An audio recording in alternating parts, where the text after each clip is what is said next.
Bawaze buland salawat.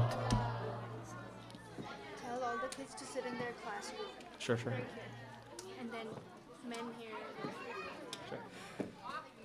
With the loudest of your voices, please recite another loud salawat.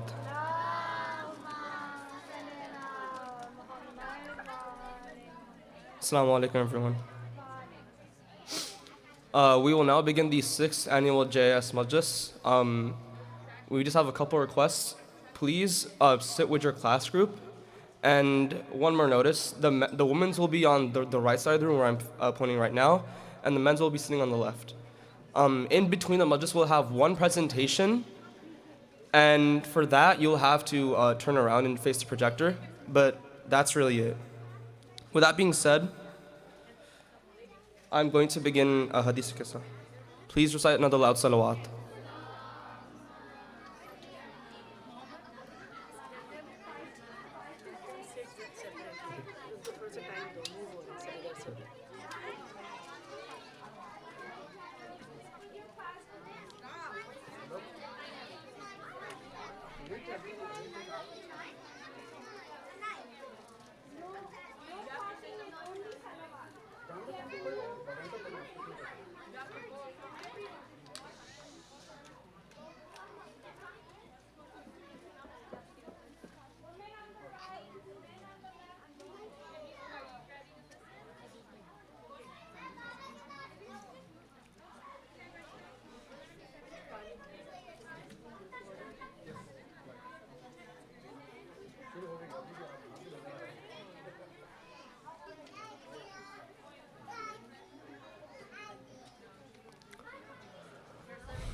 Bar Muhammad wa ali Muhammad salawat. Allahumma salli. Bismillahir Rahmanir Rahim. Allahumma salli ala Muhammad wa ali Muhammad. عن جابر بن عبد الله الأنصاري عن فاطمة الزهراء عليها السلام بنت رسول الله صلى الله عليه وآله قال سمعت فاطمة أنها قال دخل علي أبي رسول الله في بعض الأيام فقال السلام عليك يا فاطمة فقلت عليك السلام قال إني أجد في بدني ضعفا فقلت له أعيذك بالله يا أبتاه من الضعف فقال يا فاطمة ائتيني بالكساء اليماني فغطيني به فأتيته بالكساء اليماني فغطيته به وصرت أنظر إليه وإذا وجهه يتلألأ كأنه البدر في ليلة تمامه وكماله فما كانت إلا ساعة وإذا بولدي الحسن قد أقبل وقال السلام عليك يا أمه فقلت وعليك السلام يا قرة عيني وثمرة فؤادي فقال يا أماه إني أشم عندك رائحة طيبة كأنها رائحة جدي رسول الله صلى الله عليه وآله صلوات.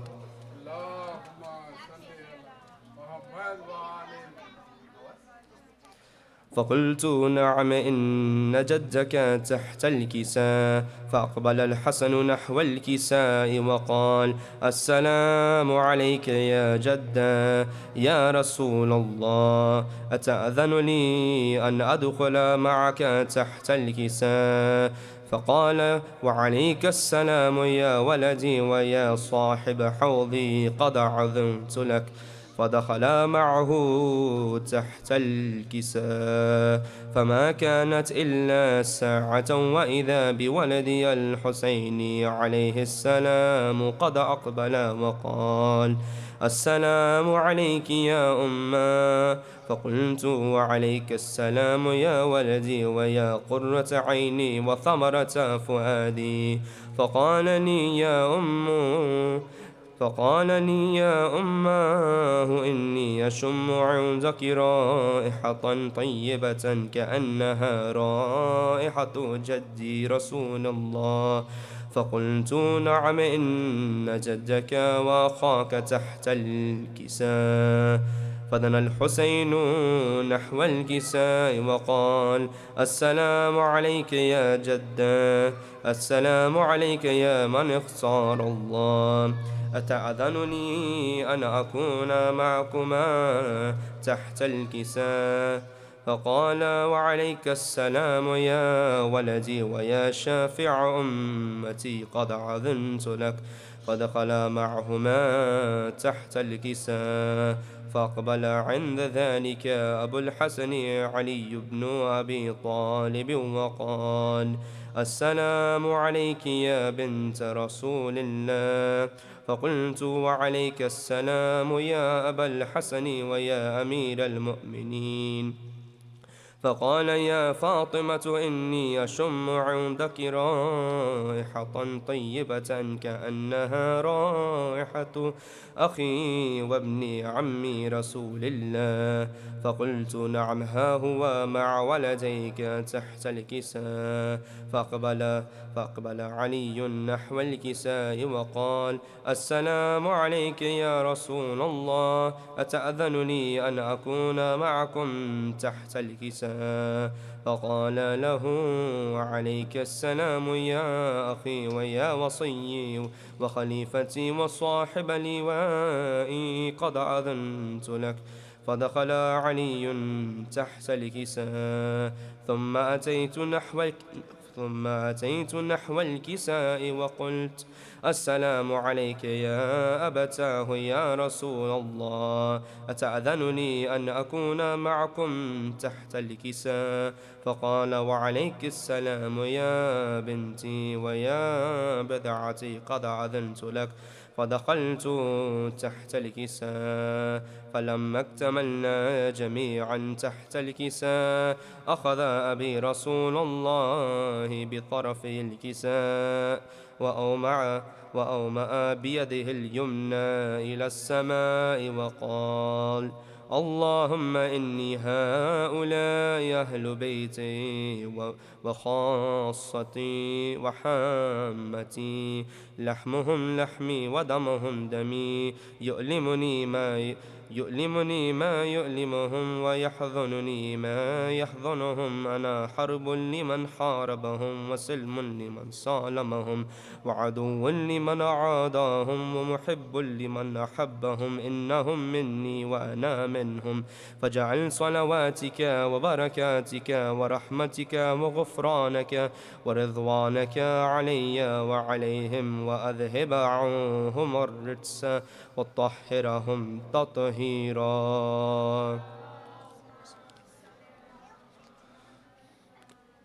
فقال الله عز وجل: يا ملائكتي ويا سكان سماواتي، إني ما خلقت السماء مبنية ولا أرضا مضحية ولا قمرا منيرا ولا شمسا مضية ولا فلكا يدور ولا بحر يجري ولا فلك يسري إلا في محبة هؤلاء الخمسة الذين هم تحت الكساء.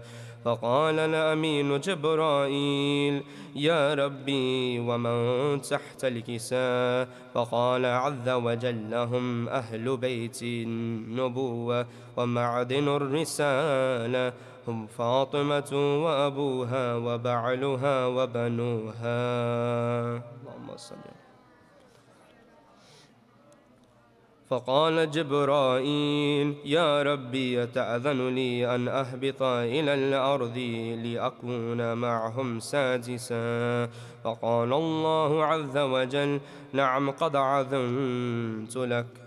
فهبط الأمين جبرائيل وقال السلام عليك يا رسول الله. العلي الأعلى يقرئك السلام ويخصك بالتحية والإكرام ويقول لك وعزتي وجلالي إني ما خلقت السماء مبنية ولا أرضا مدحية ولا قمرا منيرا ولا شمسا مضية ولا فلكا يدور ولا بحر يجري ولا فلك يسري إلا لأجلكم ومحبتكم وقد أذن لي أن أدخل معكم فهل تأذن لي يا رسول الله.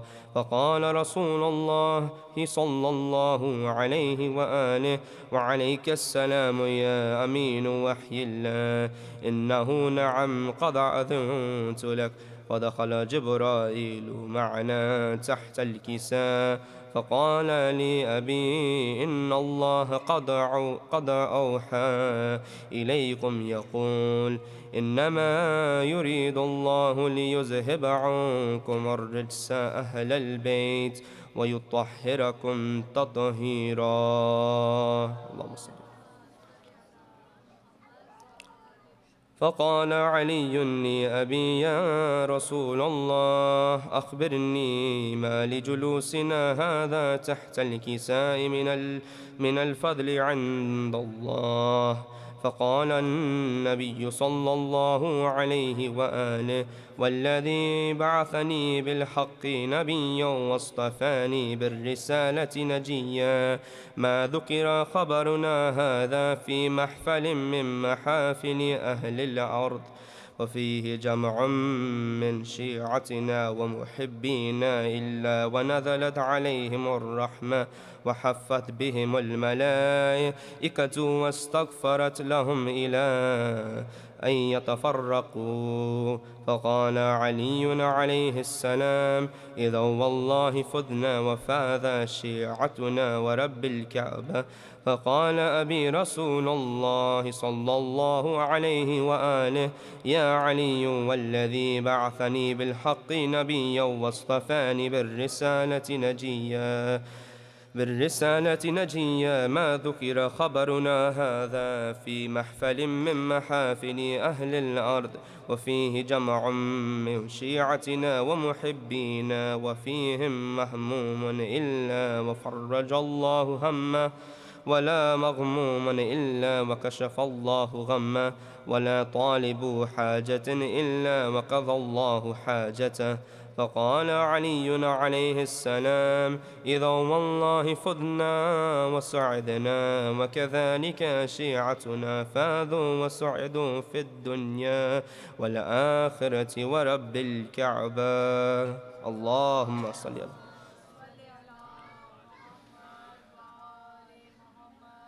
Please recite another loud salawat with the loudest of your voices.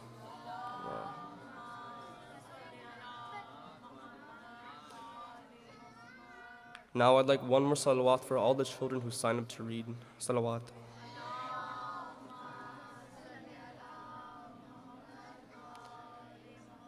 And with the loudest of your voices, please recite one more loud salawat in the honor.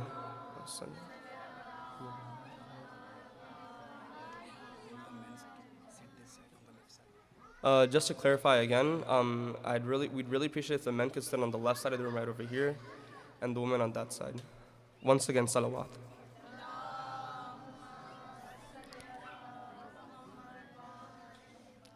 There is a quote from the book of the late Ayatollah Khomeini, rahmatullah alayh, known as the Ashura Uprising. And in that book, he says, no ideology can be saved and maintained unless tears are shed for it and the breasts are beaten for it.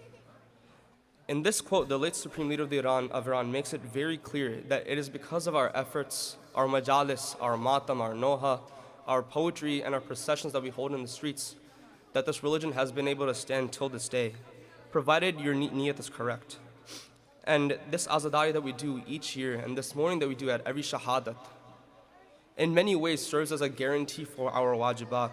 Again, provided that your niyyat is correct. Because if your niyyat is correct, all these ibadat that we do during the times of Muharram and Safar, they should pique an interest in us about the message of Imam Hussein alayhi salam.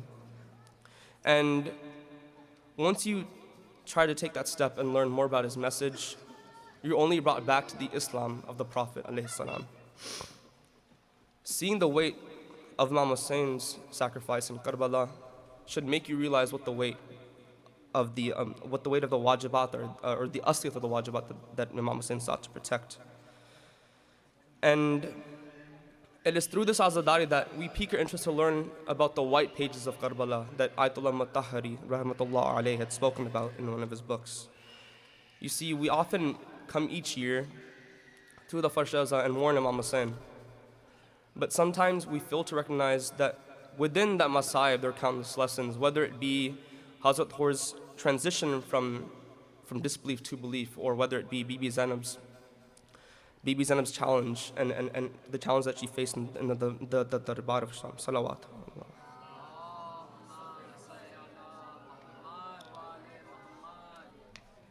And it is for that reason that I believe that it's an imperative that we have our children come here and recite in these Majalis Azza. We have our children come here to the Fresh Azza, learn about Imam Hussein, whether it be by listening to the speeches that we see here or through their own research, whether it be through the nohas that they read or the marsias that they read. It's imperative that we have our children come here and in some way, shape, or form address the majlis. Not only does it build self-confidence within our youth, at that very same time, it nurtures their love for Imam Hussein, and in turn nurtures their love for Allah subhanahu wa ta'ala. And at the very same time, coming to these majalis and learning from these majalis, learning from the challenges that the women of Karbala had faced, the men of Karbala had faced, the children of Karbala had faced, learning from their character will inshallah help us learn how we can act when it comes time for us to meet our Imam. And amidst all the mistakes that we may be making right now, it is hard to see the value in this youth majlis. However, a few years down the line, when the children finally blossom their talents and realize their purpose, that's when we will see the beauty in coming to these majlises and attending and contributing in some way, shape, or form, whether it be in the front or in the back. Please just say another loud salawat.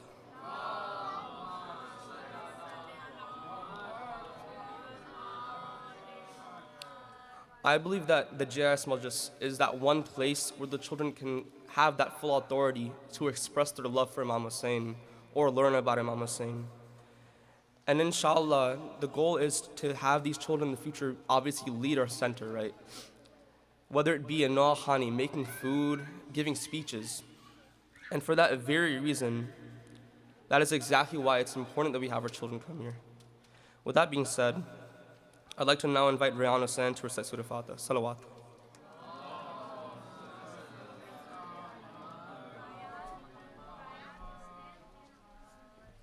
Once again, Rayan Hussain for Surah Fatiha.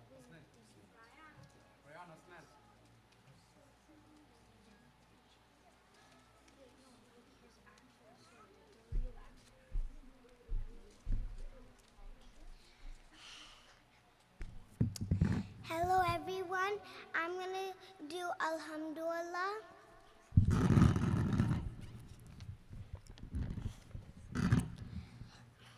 Bismillahirrahmanirrahim. Alhamdulillahi Rabbil Alameen. Ar-Rahmanir-Rahim. Maliki Yawmiddin. Iyyaka na'budu wa iyyaka nasta'in. Siratal Mustaqim. Siratal Lazina An'amta Alayhim. Ghayril Maghdubi Alayhim Waladdallin. Ameen. Now I'm going to do the meaning of Alhamdulillah. All praise and thanks belong to Allah, the Lord of the universe, the most merciful and the most kind, the owner of the day of judgment. It is only you that we pray to, and only you that we ask for help. Guide us to the straight path, the path of those who you have blessed, and not the path of those you are angry with, and not the path of those that have become lost and confused.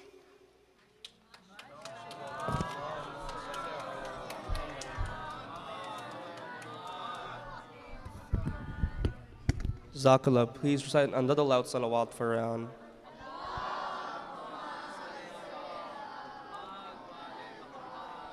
Can I now Sister Aiza Hassan come and also recite Surah Fatiha as well as Surah Ikhlas, inshallah. Ba'awaz buland salawat.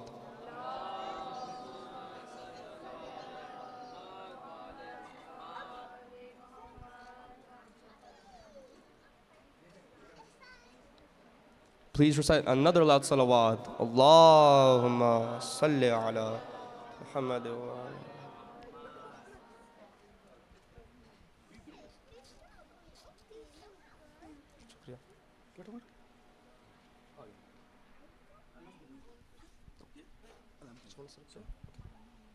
Salawat.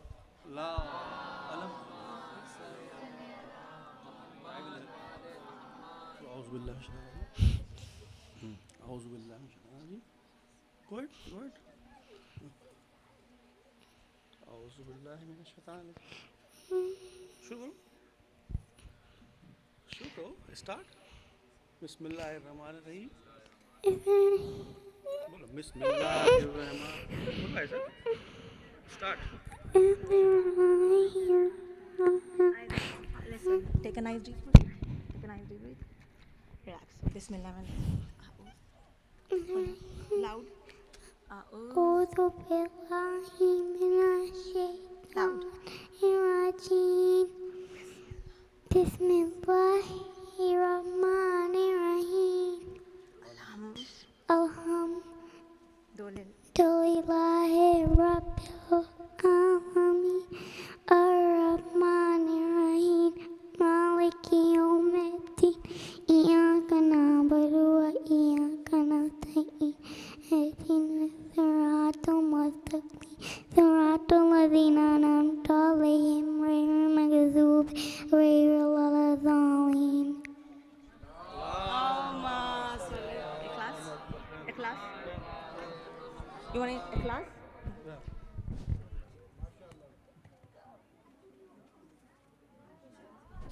MashaAllah, please recite another loud salawat for her. Allah.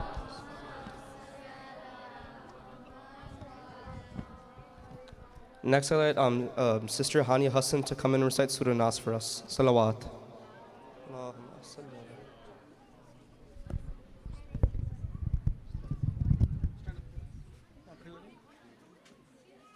Hello everybody, I'm Hania. I'm going to recite Surah Nas. Bismillahirrahmanirrahim. Qul a'udhu bi rabbin nas, malikin nas, ilahin nas, min sharril waswasil khannas, alladhi yuwaswisu fi sudurin nas, min sharril waswasil khannas.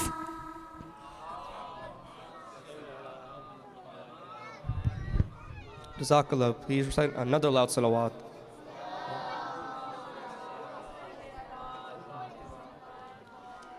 If Brother Hamza Daniel is present, I'd like for him to recite Surah Masad for us. Bismillah. Bismillahirrahmanirrahim. Tabbat yada abi lahabin wa tab. Ma aghna anhu malu wa ma kasab. سيصلى نارا ذات لهب وامرأته حمالة الحطب في جيدها حبل من مسد.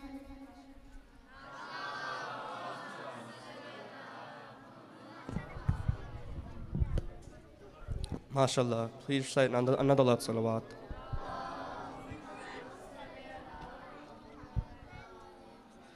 Can I now have Sister Noor Zara come up and recite Surah Al-Inshirah for us? Salawat.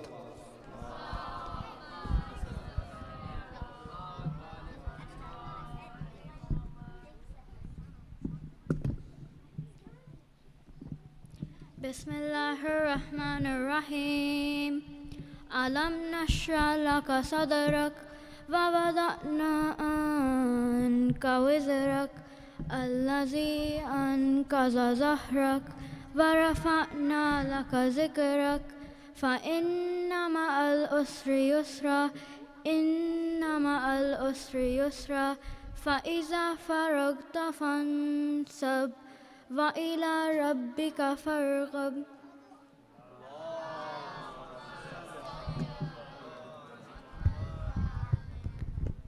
Jazakallah. One more loud salawat.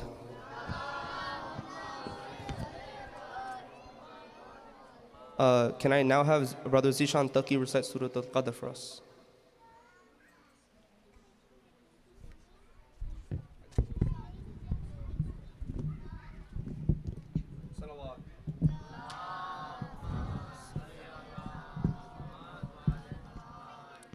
أعوذ بالله من الشيطان الرجيم بسم الله الرحمن الرحيم إنا أنزلناه في ليلة القدر وما أدراك ما ليلة القدر ليلة القدر خير من ألف شهر تنزل الملائكة والروح فيها بإذن ربهم من كل أمر سلام هي حتى مطلع الفجر.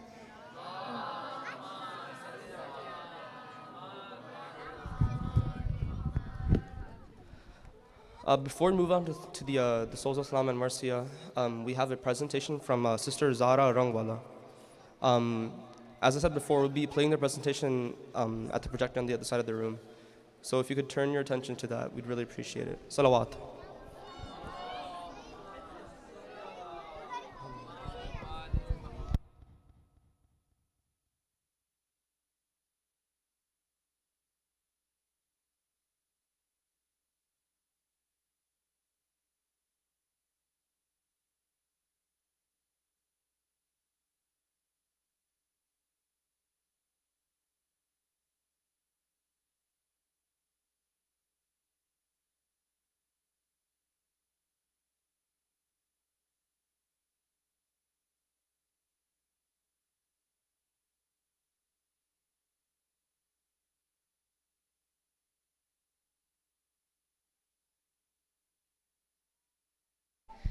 Assalamu alaikum, everyone. Today I'm going to be reciting a poem called The Woman of Karbala. It's Sayyidah Sakina's perspective and it's written by Muhammad Abbas Jafar.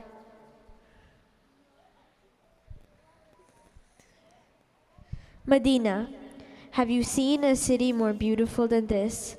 We are living in bliss. I open my eyes, see a sunrise over a green dome. This place has been home all my life. Until one night, my father sighs, oppression arise, so we must leave home tonight. Lady Fizza, Rabab, beside me they ride. Sugra is ill, we must leave her behind. Sakina, my child, please do not cry. Take my hand and we head into the wild, we head into the wild. Karbala. Before the sun rose, Layla's sun rose, gave adhan, and every single soul froze. Every single one froze, for they thought our grandfather had just rose, and one by one the kuffar were disposed. And Layla prayed as enemy blood flowed, and soon enough our Akbar's back, but we women must again bid farewell. And Layla's wails makes the air swell, and her cries hung heavy, for Akbar's dry tongue's ready for even a drop. So his horse trots towards his grandfather, who will quench the thirst that he's got. Then I see Farwa and her motherhood. When my uncle gave her that letter all those years back, she understood. As Qasim strode out, listened as the ground like thunder shook, the sound of horses trampling Qasim underfoot. So curse his killers, Farwa, and make sure they suffer good. Stop. A cradle still rocks. I see my mother stand by the cot. I see my father hold him aloft. See him smile, his neck is so soft. Hormala, his neck is so soft. My mother's milk has all stopped, and Oscar has such a dry tongue. A three-pronged arrow in the sky hung, and shattered every giggle and lullaby sung, and left you flapping like a fish. That's blood, Oscar, not water. They didn't grant your wish. And though your grandfather lifted Khaybar, our father stumbles and trips, for your body feels like 100 bricks. He walks forwards and backwards, and each time he cries, Inna lillahi wa inna ilayhi raji'un. The time is coming, I know, but Zuljana, please can you slow? I don't want my Baba to go, but he does. And Aunt Zainab climbs the hill, and we watch until time stands still. On your test its tightly shimmer, pulls out a dagger like a jagged splinter, and Zainab's heart turns like ice at winter. It's dragged back and forth, faster and faster, and from the heavens your mother Zahra's cries are mixed with the sound of their laughter.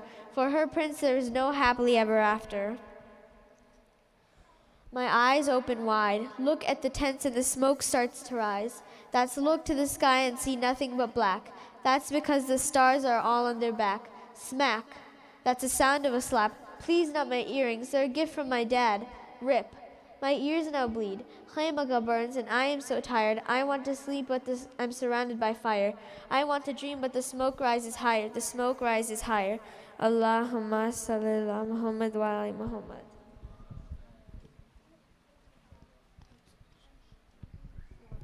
Jazakallah, please recite another loud salawat.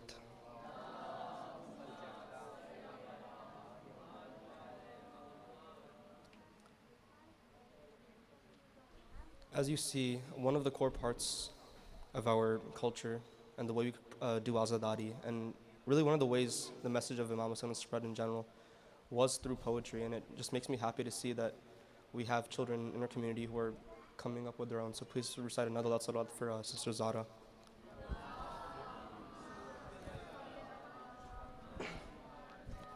With that being said, we'll move on to Sozo Salam, and we'll have the attention be turned back to the podium over there.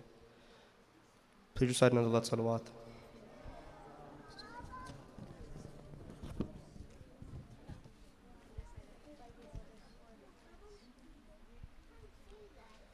Can I please have Sister Sayyida Marzia come and recite Sozo Salam?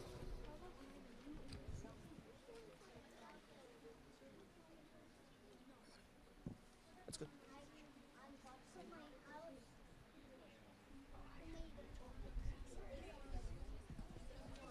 All right. Please recite another loud salawat.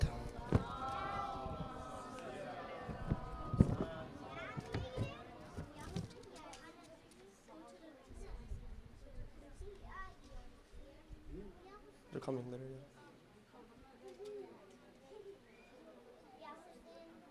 Can I have Brother Ali Akbar? Oh, she's here? Okay, salawat. Allah.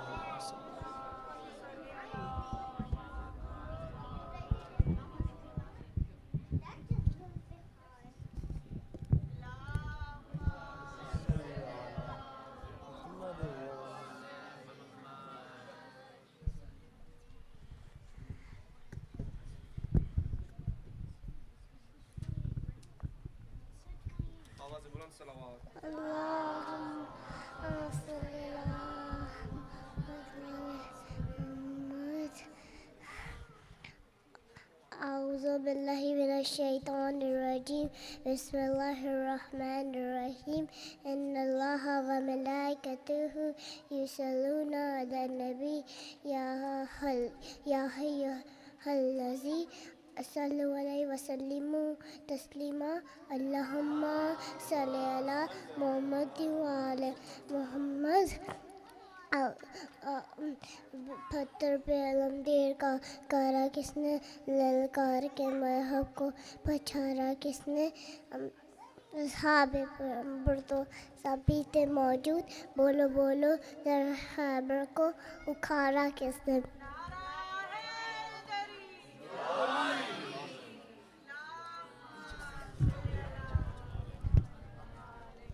Jazakallah, please recite another loud salawat.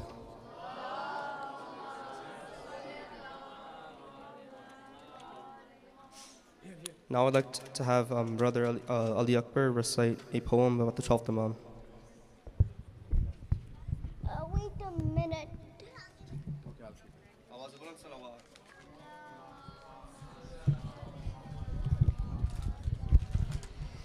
من كنت مولى فهذا علي مولى من كنت مولى فهذا علي مولى I'm from the Shia Itna Ashariya that means I follow the 12 Imams I'm from the Shia Itna Ashariya that means I follow the 12 Imams after the Prophet.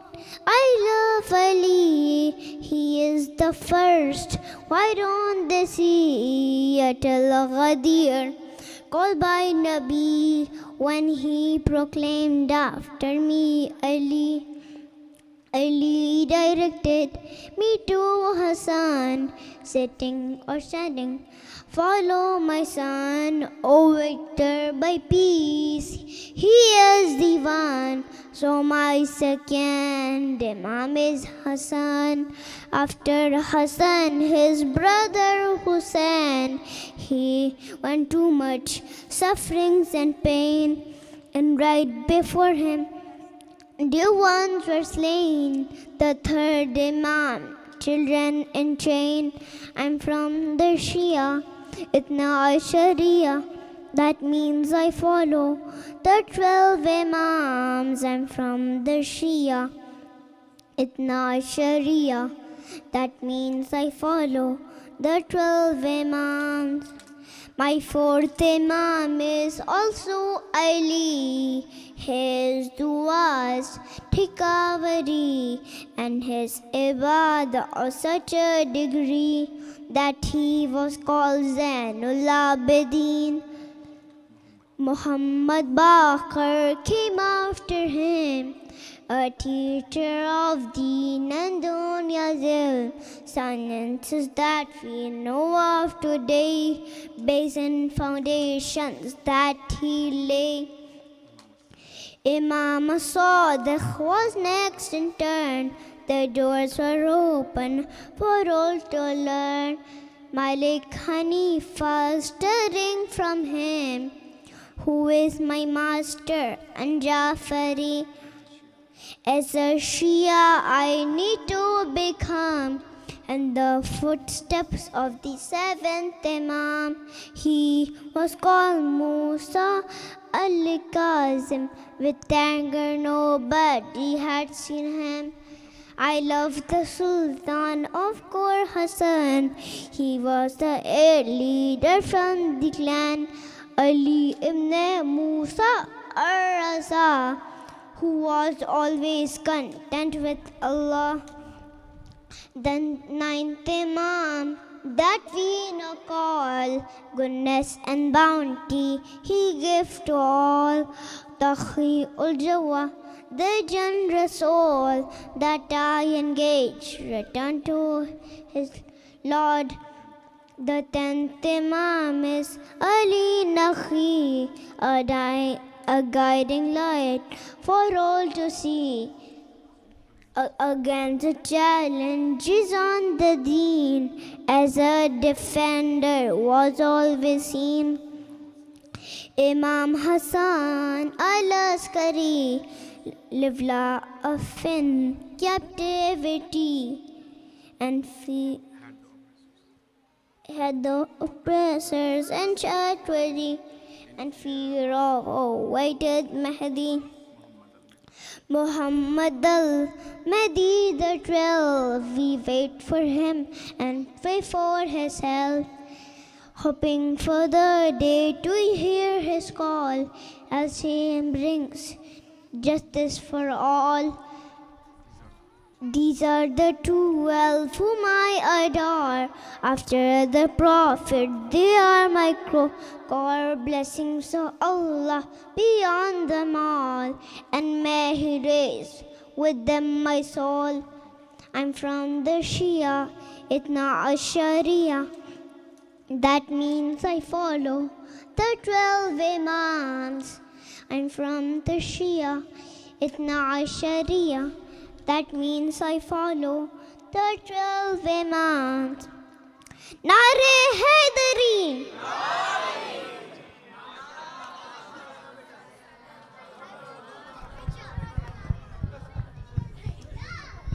Jazakallah, please recite another loud salawat.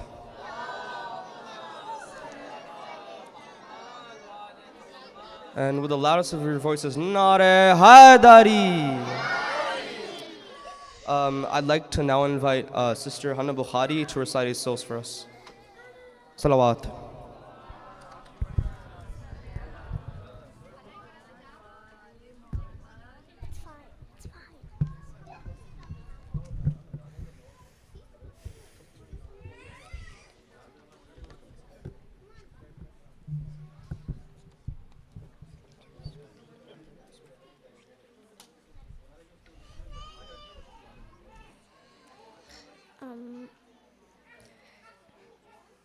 अम्मा फिजा बता दे मुझको पत्थर क्यों आ रहे हैं अम्मा फिजा बता दे मुझको पत्थर क्यों आ रहे हैं कैसा है ये चिराग दिल डूबे जा रहे हैं क्या शाम आ गया है अम्मा फिजा बता दे मुझको पत्थर क्यों आ रहे हैं अम्मा फिजा बता दे मुझको पत्थर क्यों आ रहे हैं ओए लगी अज़ाने कैसे सरों को थापे बाजू बंधे हुए हैं और हो रही है आँखें आँखों के मुँह के रसते मुँह में नहा रहे हैं क्या शाम गया है अम्मा फिजा बता दे मुझको पत्थर क्यों आ रहे हैं नेज़ों पे जितने सर हैं एक सर है उनमें सा आके हैं बंदे उसकी और हक पर है गिरता अब्बास का ये सर है तेवर बता रहे हैं क्या शाम गया है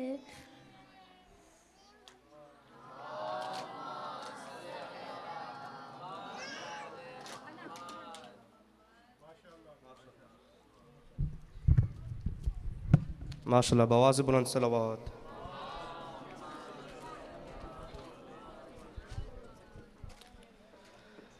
Now moving on to the speech portion of the Majlis, I'd like to first have Ayan Hasnan give a speech on a few of the lessons that we can learn from Karbala. Salawat.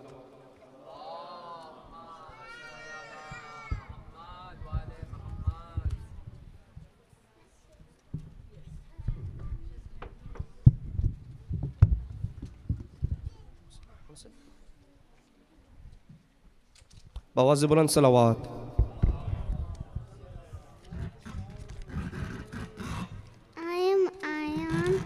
Today I'm gonna tell you about the lessons of Karbala. As soon as the moon of Muharram is seen, it reminds us of the Battle of Karbala. This great sad event had taught us some important lessons of life. Here are some things we have learned. Stand up for the truth. Standing up for what you believe in and for what is right is important, even if you must face death. It is important for the greater good.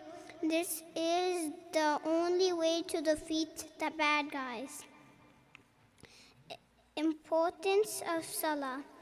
During the Battle of Karbala, the people did not miss any namaz, which gives them a clear message to namaz should be performed no matter what we are doing. No excuses are accepted when it comes to doing namaz. And clear your minds when you are doing namaz and focus on the relationship with Allah. Asking for forgiveness. A lot of people in the world are sorry for their mistakes, but the example of Hur bin Azid is a great one for us to remember. It is never too late to ask for forgiveness when we know we have done something wrong. Allah is most forgiving. Be selfless. Hazrat Abbas is a great example of a selfless person, a loyal to our Imam and Islam. He battled bravely and tried so hard to get water for the children. He did not even think about saving his own life. A lot of times we care about ourselves when we should have a goal to be selfless, to be brave even when you lost everything. Baby Zainab fought against Yazid and gave an amazing speech, reminding him that he did not win. Even though she lost so many of her family members in just one day, she did not lose focus on saving Islam. Even when things are going wrong, trust Allah and never give up. All these events took place 14 centuries ago, but the lessons are still the same for us today. These sacrifices were not just for Islam, but for the whole humanity.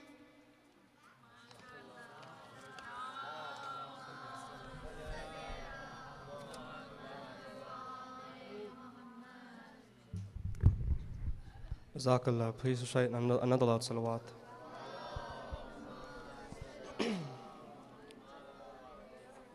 I'd like to now have Sister Zara Khan also come up here and give a speech. Salawat.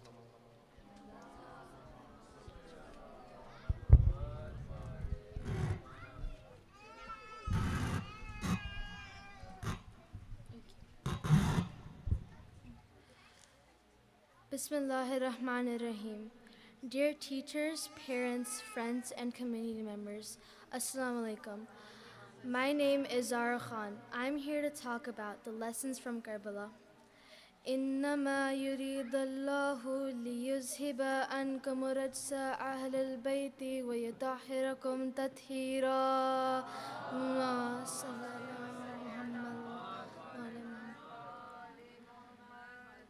Karbala, the biggest incident in the history of Islam and mankind. Karbala has shown us characters who give lessons for life. 72 martyrs are Karbala, and the ladies from Prophet Muhammad, peace be upon him, his family gave us the lessons of courage, patience, gratitude, dignity, loyalty, and love towards Allah. We see kindness of Imam Hussein alayhi salam towards Hur by feeding him and his animals with water when he was with Yazid's army. And then we see Imam's gratitude when Hur joined him. Karbala gives us a lesson of belief when Imam Hussein alayhi salam asked his companions to leave if they want to the night before Ashura, but none of them left as they believed in Hussein alayhi salam and stood with him for Allah. Courage and thankfulness go hand in hand, Karbala, where each one young, old brother, son fought with courage. Their loved one did the sajda to thank Allah. Karbala also showed us how patient everyone was. Hunger and thirst became their strength, and they stood tall in front of a large but weak Yazid's army. Karbala also showed how loyal Mawla Abbas was to his brother. He went to take water for Sakina and the kids. He got water in the mashkiza, but never thought to even bring it near his mouth. And then we see love of Allah in Karbala, where Imam Hussein alayhi salam, after losing all his loved ones one by one, and then he fought like a true warrior with Yazid's army, but put down his sword when he heard, Irji'a illa rabbika raziyatan marziya. He bowed down to his Lord and thanked him. Allahumma salli ala Muhammad.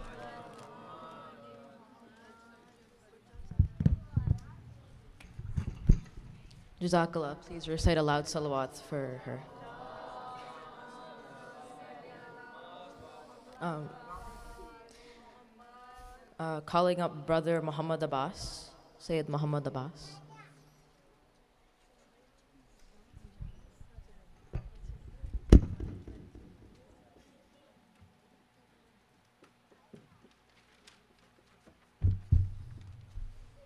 Welcome everyone. So today's topic is, what does Karbala teach us? Karbala is not just a story but also a lifestyle. It holds great importance in our hearts and minds, serving a constant reminder of sacrifice, bravery, and unwavering faith. The events of Karbala teach us invaluable lessons in standing up for truth and justice even in the face of difficulty. Imam Hussein and his loyal companions displayed a rare bravery and selflessness in their pursuit of justice. Their sacrifice continues to inspire generations, reminding us of the importance of upholding goodness and defending the oppressed. Karbala teaches us the value of resilience as Imam Hussein and his companions faced unbelievable hardships and unwavering determination. Their loyal in the face of tyranny in the testament to the strength of the faith and their commitment to upholding the principles of Islam, incorporating the teaching of Karbala into our daily lives, manifesting the value of compassion, justice, and selflessness. It means standing up against oppression and injustice, no matter the circumstance. It means striving to make a positive impact on the world around us, just as Imam Hussein did. Let us remember, Karbala is not just a historical event, but also as a guiding light that illuminate our path towards righteousness. Maybe we find inspiration in the sacrifice of Imam Hussein and his companions, and may their noble example continue to shape through actions and the way we lead our lives.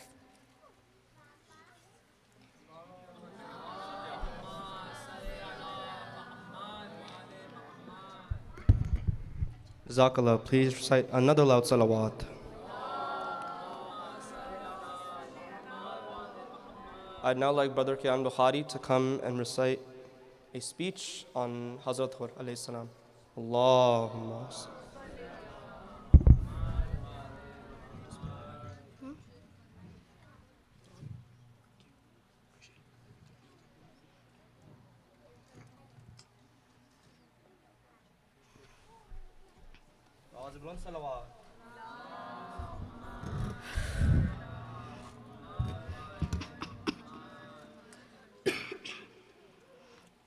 Assalamu alaikum everyone. My name is Muhammad Yan Bukhari. Today I am doing a speech on Hazrat Hur. My speech can be found in Tears of Karbala, a worth reading book.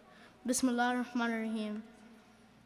9th Muharram, Yazid's commanders decided to fight Hussein and his men. They blew the trumpets to start the battle. Hussein was not ready to fight. He called his brother, Abbas, the commander of his small army. Abbas, go to the commanders of Yazid's army and ask them to give us one more night. We will be ready tomorrow. Abbas went with Hussein's request. It was granted. Why did Hussein ask for one more day? One more night? To pray? To spend one more day with his children? To spend one more day with his darling daughter Sakina? No, Hussein was waiting for a special guest, Hur. Who was Hur? Hur was a captain of Yazid's army. He was the captain who stopped Hussein from going to Kufa. He, with his 1,000 men, forced Hussein to come to Karbala. Hur, the name means to be free. Hur lived up to his name. He freed himself from the fire of hell before it was too late. The events in Karbala teach us many lessons. Her taught us a lesson. He set an example for us.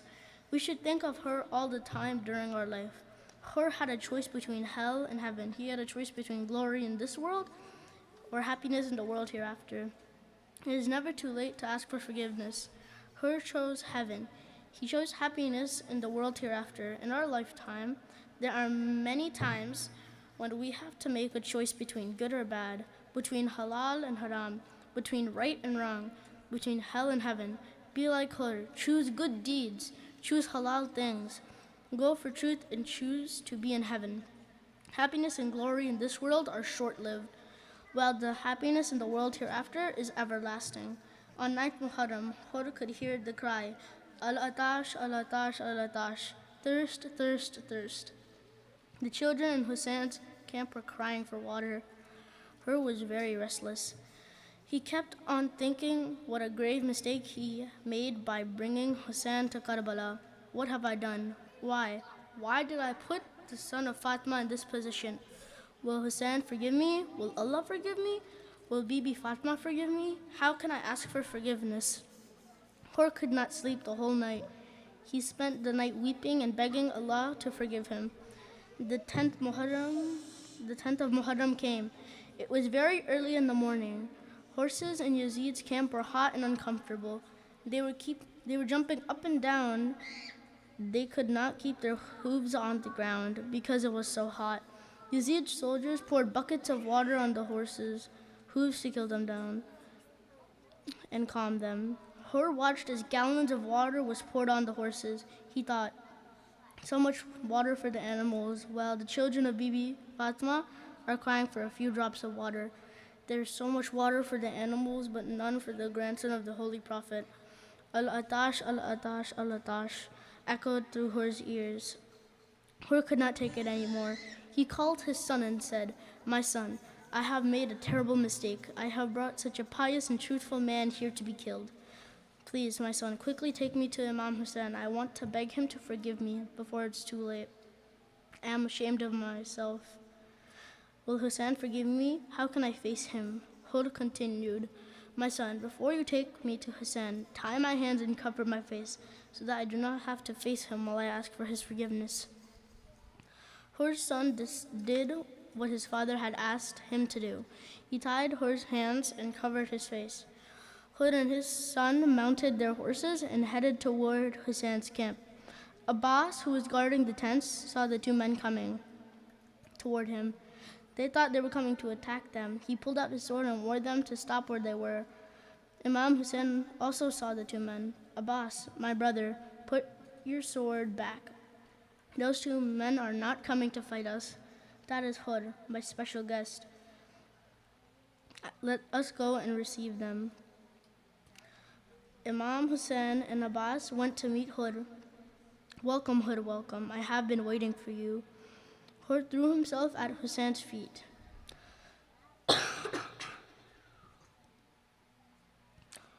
He threw himself at Hussein's feet.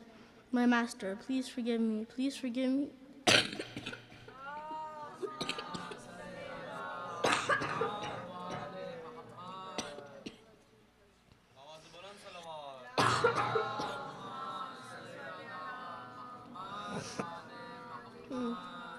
Please, my master, please forgive me. Please forgive me. I am extremely sorry for what I have done. I am ashamed of myself.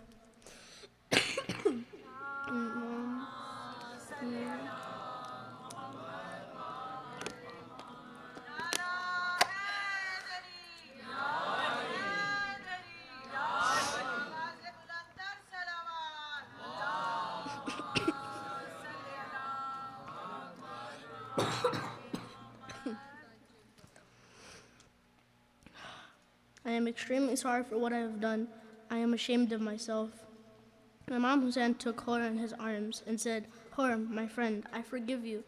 I assure you that my grandfather and my father and my mother have also forgiven you. Come with me, Hur.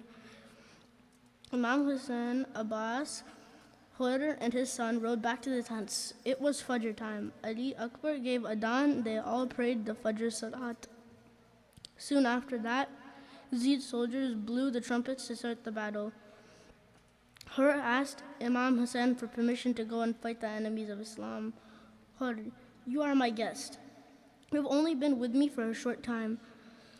I have not been able to look after you properly. I have neither fed you nor have I been able to give you water. At least spend some time with me. No, Hur, no. I cannot let you die. You are my guest. Hur did not give up. He kept insisting on being the first to go into battle.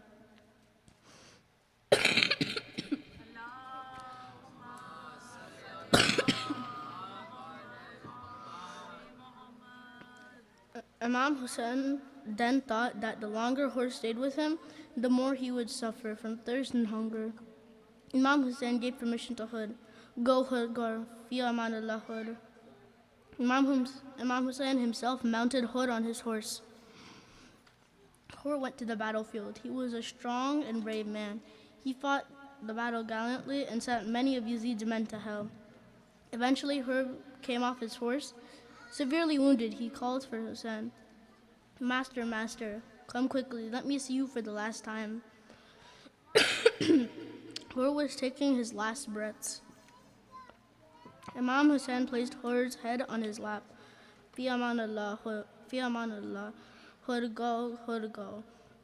My grandfather is waiting for you. My mother and father are waiting for you. We will be joining you in heaven soon. Fi amanillah, Hur. Imam Hussein, with tears in his eyes, prayed to Allah, Ya Allah, please forgive Hur and grant him a place in heaven. Hur died on Imam Hussein's lap, and Abbas and Ali Akbar helped Imam carry Hur's body to the tents. Inna lillahi wa inna ilaihi raji'un.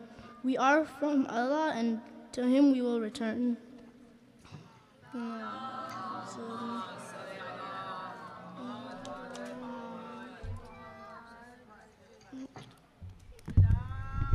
Allahumma salli ala Muhammad.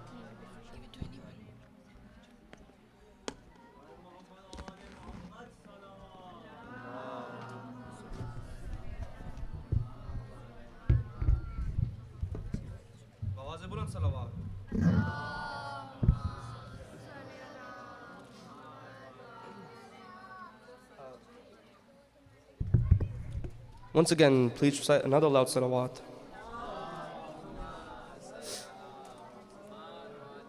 Before I call up the next person, I'd like to recite some lines of Urdu poetry in regards to Hazrat Hur. शह ने सीने से हुर को लगा कर रहा सलवात.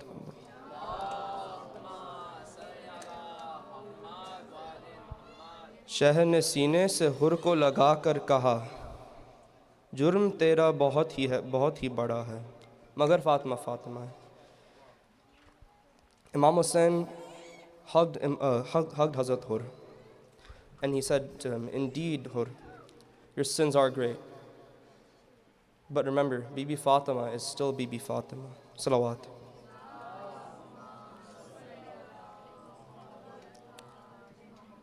I'd like to now invite Sister Zainab Rizvi to give a speech on the Darbar-e-Sham. Allahumma salli.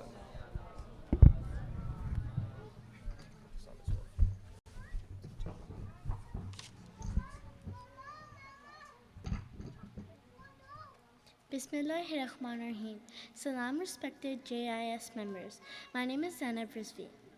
As the Dar-e-Imam-e-Mazloom, when the members of Adl al-Bayt were going to Sham as prisoners, the caravan stopped to rest on the way to Sham. A lady was watching Bibi Sakina and approached her. Then she said, I got water for you, dear child. I see that you are really tired and thirsty. But before you drink this water, can you please pray for me?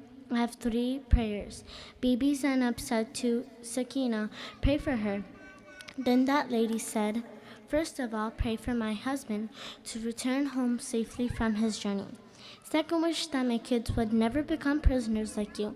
And third wish, that I go to Medina and meet my dear Lady Zainab and Imam Hussein and his family. Bibi Zainab started crying and said to that lady, "If you see Zainab and Hussein, will you recognize them?" She said, "Yes, sure, I can." Then Bibi Zainab cried and said, "Umme Habiba, I am Zainab, and your Imam Hussein's head is on the niza among other members of our family. Hi, Hussein, Salvat."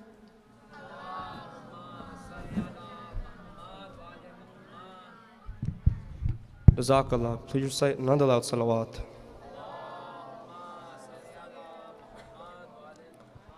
I have a couple more lines of word of poetry in honor of the women of Karbala as well.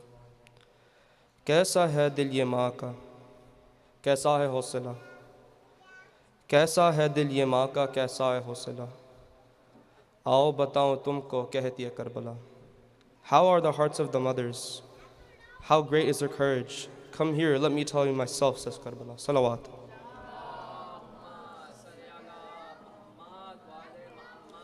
I'd like to now invite Sister Fatima Rizvi to give a speech on Bibi Zainab. Salam Allah alayhi. Salawat.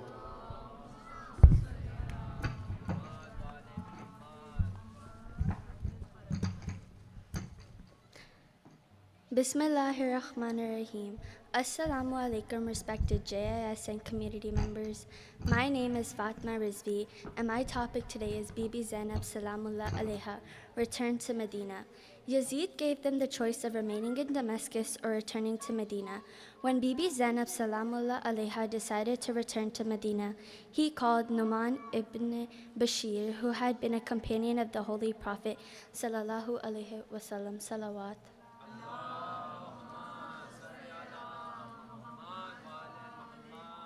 and ordered him to make suitable arrangements for their journey. A contingent of horsemen, foot soldiers, and adequate provisions were made available. Gaily decorated litters with velvet seats were provided, but Bibi Zainab Salamullah Alaiha ordered that these should be covered in black, so that people would know the travelers were in mourning.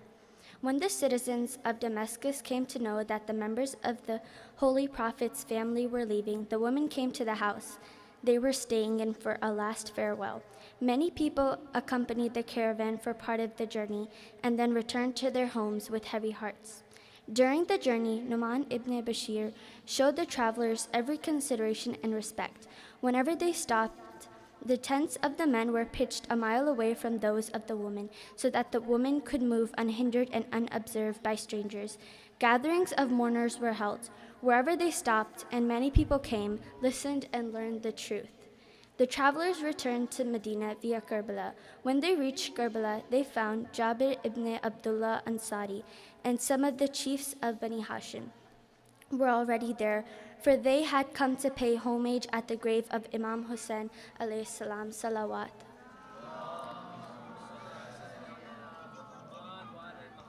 It is related that the journeyers had brought the severed head of the chief of martyrs with them from Damascus, and that in Karbala it was rejoined with his body by his son Imam Zainul Abidin alayhi salam, salawat.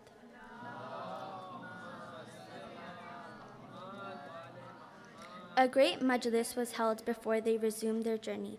When the time came to leave Karbala, Bibi Zainab Salamullah Alaiha wanted to remain near her brother's grave till the day of her death. But Imam Zainul Abidin alayhi salam, salawat,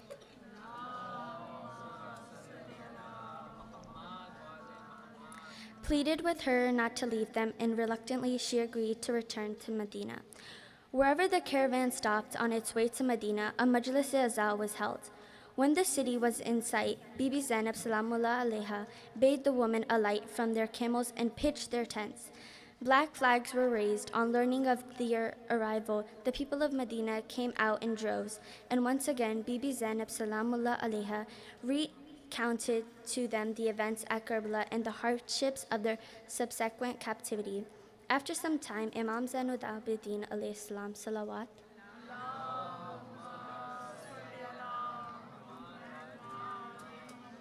asked the women to ready themselves for entering Medina. Then they entered the city on foot with black flags raised aloft. Bibi Zainab Salamullah Alaiha went straight to the grave of the Holy Prophet Sallallahu Alaihi Wasallam, salawat.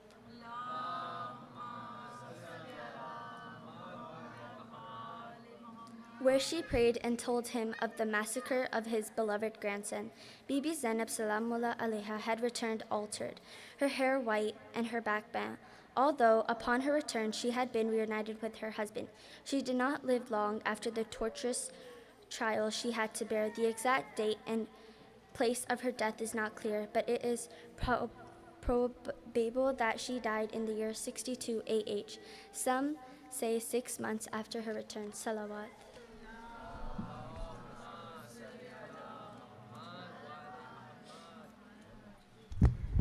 Jazakallah. Please recite another loud salawat. Allahumma salli.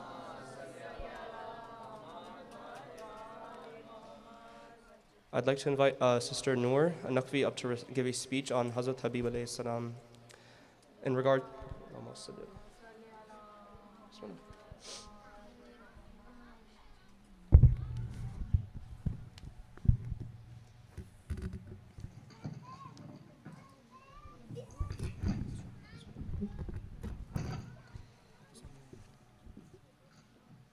salawat.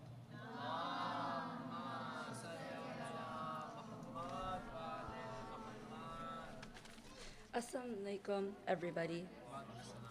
My name is Noor Nakvi, and today I'm going to be talking about one of Imam Hussein and Imam Ali alayhi salam's true loyal companions. In this day and age, it is hard to figure out how we can be better friends, especially in this toxic, self-centered culture today. One of Imam Hussein and Imam Ali alayhi salam's friends I'll be talking about today was an exceptionally loyal companion. His name was Hazrat Habib ibn Mazahir alayhi salam. Hazrat Habib ibn Mazahir, a special companion to Imam Ali alayhi salam, hailed from the Banu Asad tribe and resided in Kufa.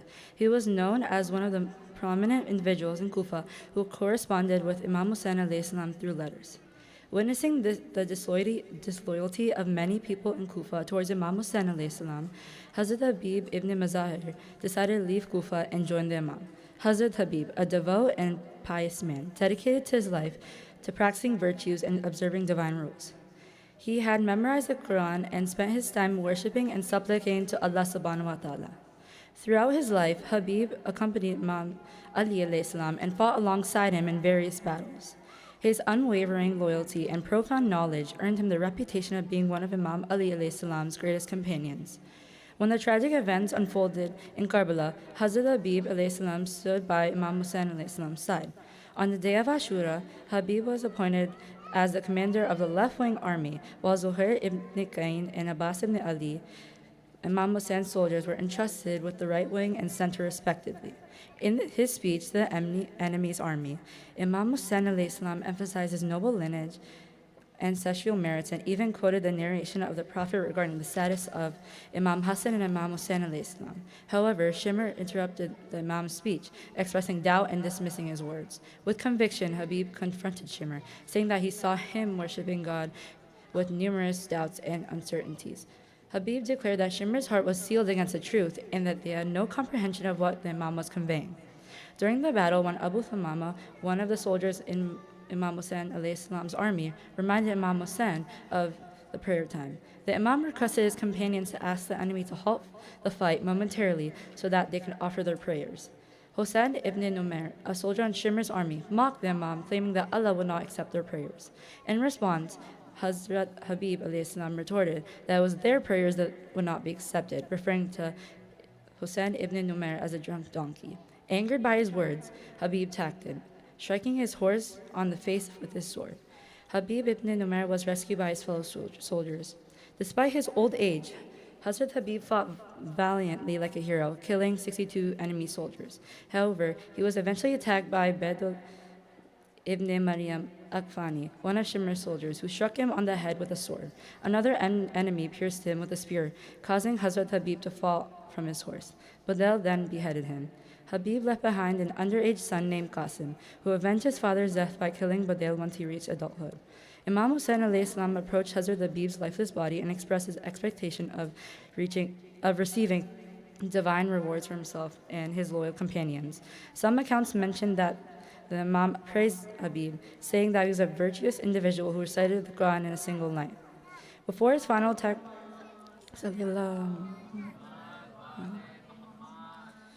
Before his final attack on the battlefield, Hazrat Habib recited a poem of bravery, emphasizing his identity as Habib, son of Muzahir, known for his valor in fiery battles and wars. He acknowledged the numerical superiority of the enemy, but asserted the superiority of his own side in terms of loyalty, steadfastness, logical arguments, and pity. Imam Ali alayhi salam once said, "People act like mirrors. Friends reflect your good qualities and enemies your faults." In case of Hazrat Habib ibn Mazahir alayhi salam, his unwavering loyalty, knowledge, and bravery reflected the highest virtues of a true companion and servant to Allah subhanahu wa ta'ala. Allahumma salli ala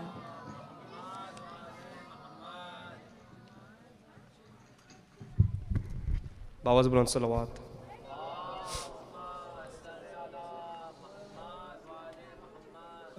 Can I now have Sister Fatima Karimi do some tilawat of the Quran? Salawat.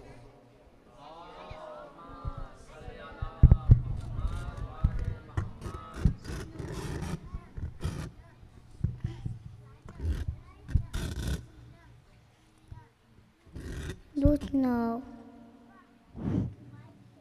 I love.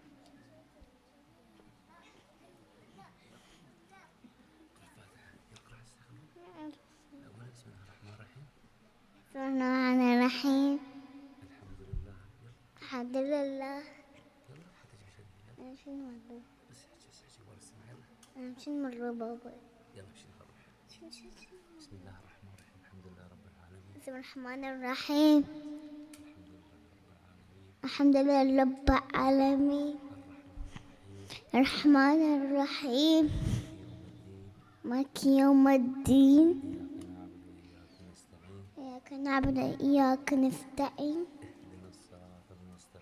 اهدنا الصراط المستقيم صراط الذين أنعمت عليهم غير المغضوب عليهم ولا الضالين.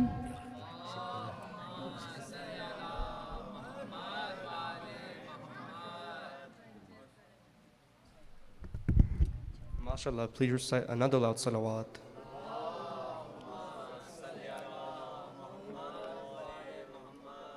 I'd like to now have Brother Rehan Rizvi come and give a speech on the importance of azadari.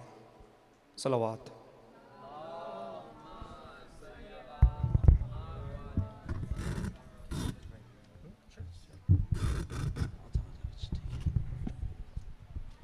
Salawat, everybody.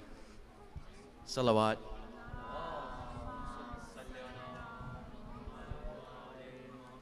Assalamu alaikum, everybody. Today I'll be talking about the history of Azadari. So Azadari is like when we come together to remember the tragic events of Karbala, which, as you guys may know, was one of the greatest injustices ever done on earth. We come here not to only mourn Imam Hussain alayhi salam, but to learn from his teachings and to spread his words to more and more people. When Imam Hussain alayhi salam stood on the plains of Karbala all that time ago, he knew he would not make it, and that his entire family would die and then survive and then be tortured by Yazid. If any normal person knew that their entire family would be killed off, they would not go to that place. But Imam Hussain went in and he did the ultimate sacrifice. Him and his small legion of brave followers made a stand against Yazid's army, who had thousands and thousands of people. Despite these odds, Imam Hussain alayhi salam and his small army fought Yazid, and they embraced the martyrdom. The ladies and the children of the family were taken 600 miles to Yazid's palace, and a fresh set of horrors were waiting for them over there. The event of Karbala was one of the biggest injustices ever done, a full-on attack on the purest of people, to kill them in the middle of nowhere, to end their lineage right there, in the middle of a desert. What happened instead was that Karbala sparked outrage in the hearts of the followers of the Ahlul Bayt, and this feeling of outrage and grief continued to this day thanks to Azadari. Azadari, which translates to mourning or expression of grief in Arabic, emerged as a way to remember and honor the sacrifice made by Imam Hussain alayhi salam and his companions.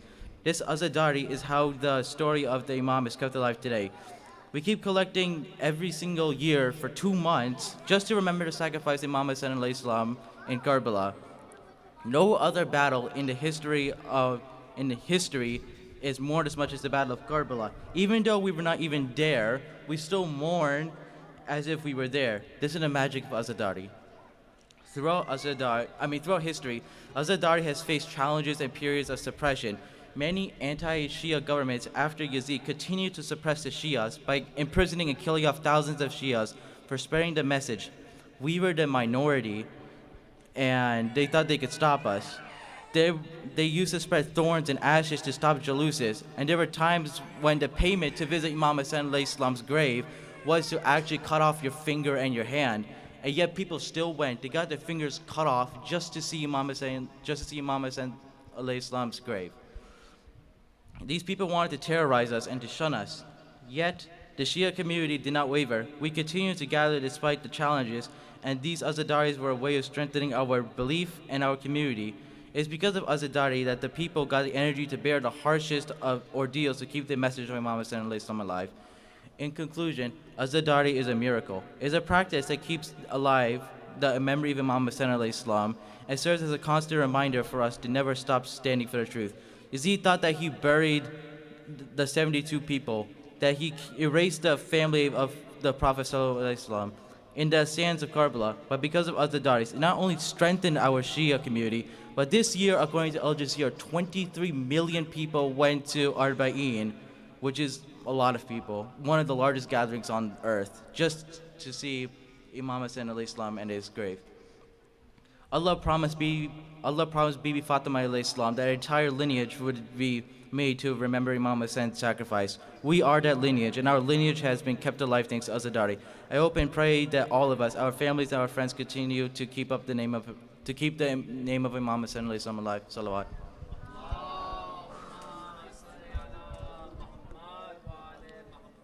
MashaAllah, Rehan. Please recite another loud salawat for him. Allahumma salli ala. Zara ki dua hai ye matam. Zara ki dua hai ye matam. Ye matam kaise ruk jaye? As Rehan said in his speech, indeed, Azadari is truly a miracle. The fact that we're still here, despite all the oppression, is truly a miracle. With that being said, I'd like to also invite Brother Hossein Rizvi to give a speech on something that isn't talked about too often. He's going to speak about where Yazid exactly was on the day of Ashura. Salawat.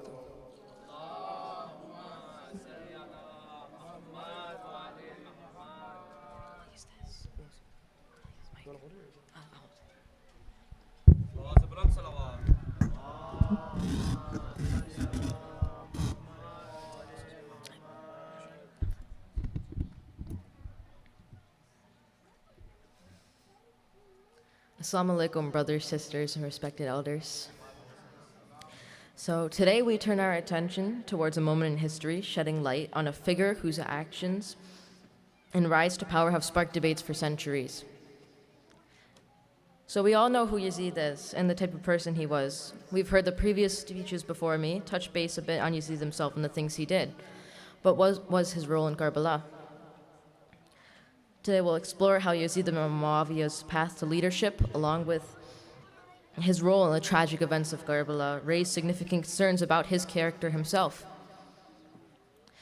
So Yazid inherited leadership through a dynastic transition, rather than earning it based on merit or the consent of people alone. This caused a problem from the start of Yazid's so-called leadership.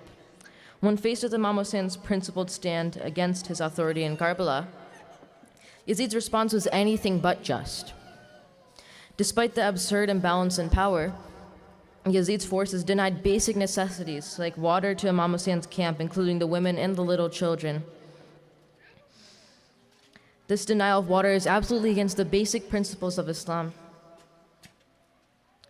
So Imam Hussein sought to defend the essence of Islam, which is rooted in justice and moral integrity. Yazid's forces showed the exact opposite, however.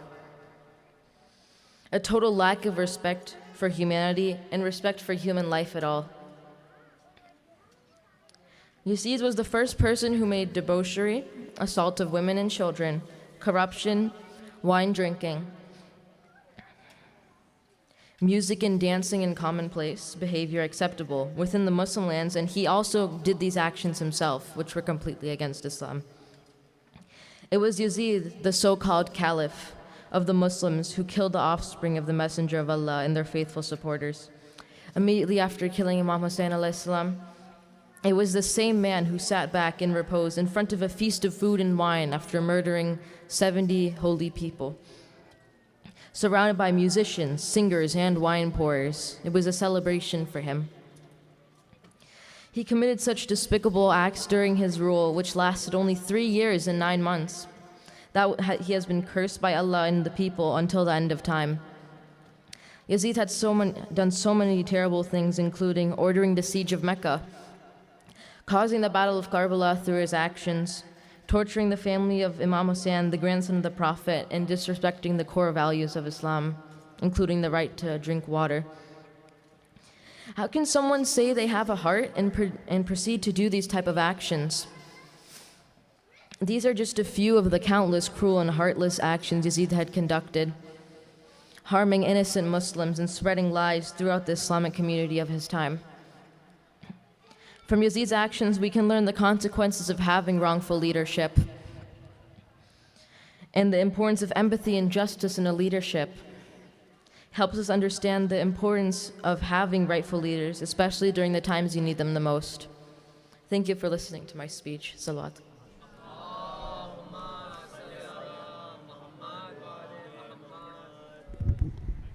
Jazakallah. Please recite another loud salawat for Brother Hassan.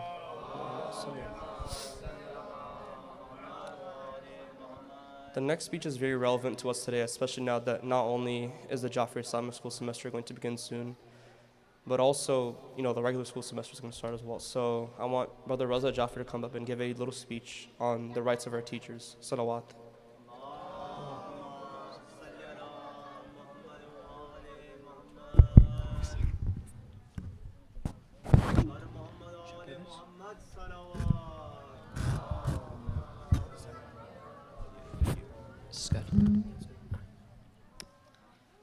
एक और सलवात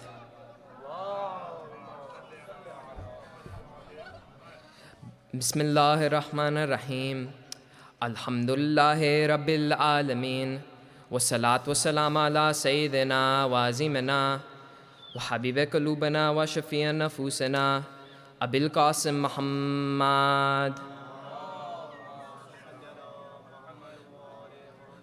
व अला अहले बैतिहि तय्यबीन ताहिरीन व अस्हाबिहिल गुर्रि मयामीन अल्हम्दुलिल्लाहिल्लज़ी जअलना मिनल मुतमस्सिकीन बिवलायत सय्यदी मौलाय अली इब्न अबी तालिब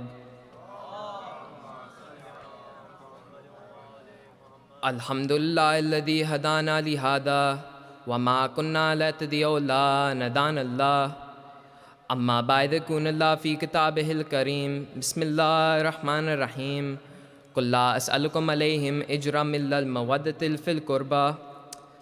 My brothers and sisters, Assalamu alaikum.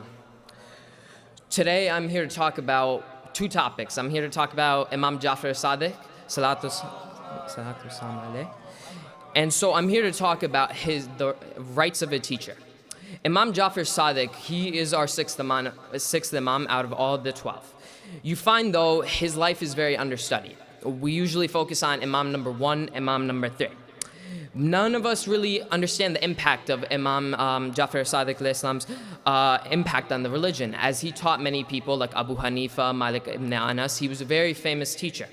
And so one of the chapters he actually learned from our fourth Imam, Imam Zain al-Abidin. He talked about the rights of a teacher. So the first right, and there's 5 I'm going to list right now. The first right to your teacher is to fix your eyes on your teacher, okay? The second right is to purify our hearts for our teacher. If we're not coming with the intention to learn, how are we going to learn anything? The third right is do not interrupt your teacher when he's speaking. A fourth, never raise your voice above your teacher. And the fifth, if someone is disrespecting your teacher behind their back, it is your duty, it is wajib, you have to protect your teacher, respond and defend him. I've been put in this situation myself before. It's not the fun situation, but I had to do this because it was wajib to defend my teacher. But there's a current problem at our center. You see, a lot of people, they don't respect our alims. They don't listen to our alims. They disregard what the alim says. There's one example I witnessed. One alim, he came not too long ago. He told us that we should get people qualified to train our Sunday school teachers. But it was brushed off like it was nothing. If we can't listen to alims who have studied in the Hawza for 20 years and more, how are we going to listen to the 12th Imam? These people are qualified. We listen to a doctor when he gives us a prescription. We can't listen to an alim. We can't listen to who's most trained in this field. We need to help the 12th Imam by listening to our alims. And so, my other topic, I wanted to talk about this. This is from Sheikh Osama Abdul Ghani. He's very well-spoken speaker, and he talks about what makes the Shias dangerous to the enemies of Islam. And it's 3 things. So the first thing is our love for Imam Hussein. If it's understood properly, what do I mean by this? We can't just cry for Imam Hussein. Granted, it's a good thing, but that's not the only thing. The soldiers in Yazid's army, they were crying for Imam Hussein. Are they gonna go to heaven? No. Love is also displayed through our actions. If we don't have love through our actions, we're no help. That's like me saying, I love Islam, but I don't do namaz and I don't read Quran. What kind of practice is this? And people use this as a way to commit sin. They use Imam Hussein like Christians use Jesus. All you have to do is cry for Imam Hussein and you'll be saved. That's crazy. Allah subhanahu wa ta'ala has 99 names. Crazy is not one of them. Okay, and the second one. This one, I hope we all have this one. Belief in the 12th Imam. No matter how bad the situation is, we never lose hope. Never. And there's this one movie I saw. I'm not sure if, I'm guessing a lot of people have seen that. It's called Kung Fu Panda. And so in the scene, it's about a panda that he does Kung Fu. That's pretty much it. He is losing hope. They're all leaving the village because the bad guy is coming to attack them. And he has this scroll. It shows a reflection of who he is. It just shows himself. But he didn't understand it. Then he found out that this scroll meant believe in yourself. Have hope. And he had hope. And I'm spoiling the movie, I don't care. He had hope and he beat the bad guy. He had hope. We need to have hope in Imam Sahib al-Amir wa Zaman. And it's our fault that he's not here because he needs 313 followers. There's millions of Shias in the world. There's millions in Iran, Iraq. There's a lot over here. And he's still not here. So we need to have this belief in the Imam. And this third thing, there's even some Shias, they don't like this one too. The concept of marja'iyah, following a marja. That means someone who's at the highest level of Islam. They studied in the highest field and they can make their own Islamic laws for those who don't know what that is. And so the enemies, they don't like that we follow marja'iyah because they explain the criteria the Ahlul Bayt have explained. And we do taqleed. And taqleed is following them. It's not blind following. It's just listening to their Islamic laws. And so this is something we need. The youth need this. This is making the youth stronger. The revolution in Iran, it's made the Shias grow stronger. In Iraq, our Maraja are very strong. And so I ask everyone to have these beliefs. And before I conclude this speech, I ask that we all read a Surah Fatiha for all of our Muslim brothers and sisters that are experiencing difficulties in the world, especially in Morocco, because an earthquake happened. More than 2,000 people have been killed in an earthquake in Morocco. I ask we read a Surah Fatiha. Bismillah ar-Rahman ar-Rahim. Alhamdulillah Rabbil Alameen ar-Rahman ar-Rahim.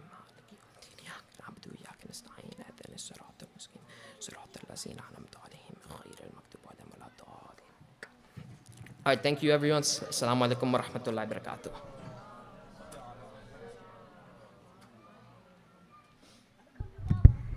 Jazakallah Raza. Please recite another loud salawat for Brother Raza.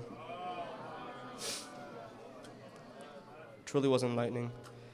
Can I have, I believe Judy, recite Surah Ikhlas for us really quickly before the next speech. Salawat.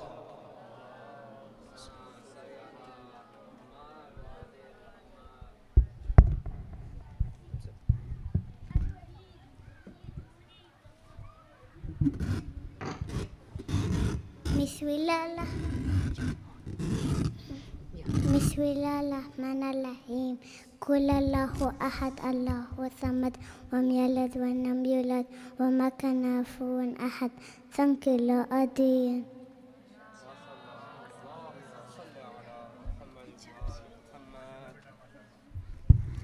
Jazakallah. Salawat. Now I'd like to have our final speaker for this session, Heather Jaffrey, come and recite a majlis on the topic. Durud bhejiye. Allah. I'd like for Brother Heather Jaffrey to come and recite a majlis on the topic of understanding the journey of Sirat al-Mustaqim. Salawat. Allahumma salli. What do you want to say?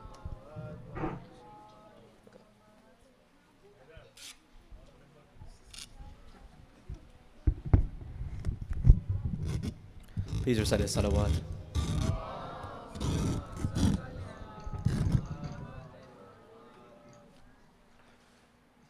One more salawat, please.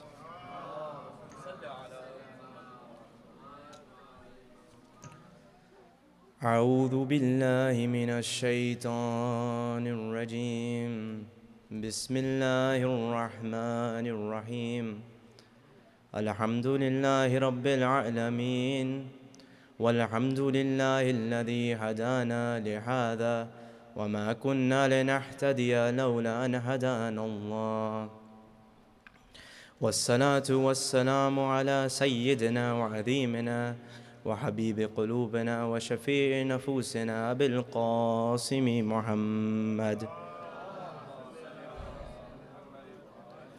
وعلى أهل بيته الطيبين الطاهرين المعصومين الصادقين والذين أذهب الله عنهم الرجس وطهرهم تطهيرا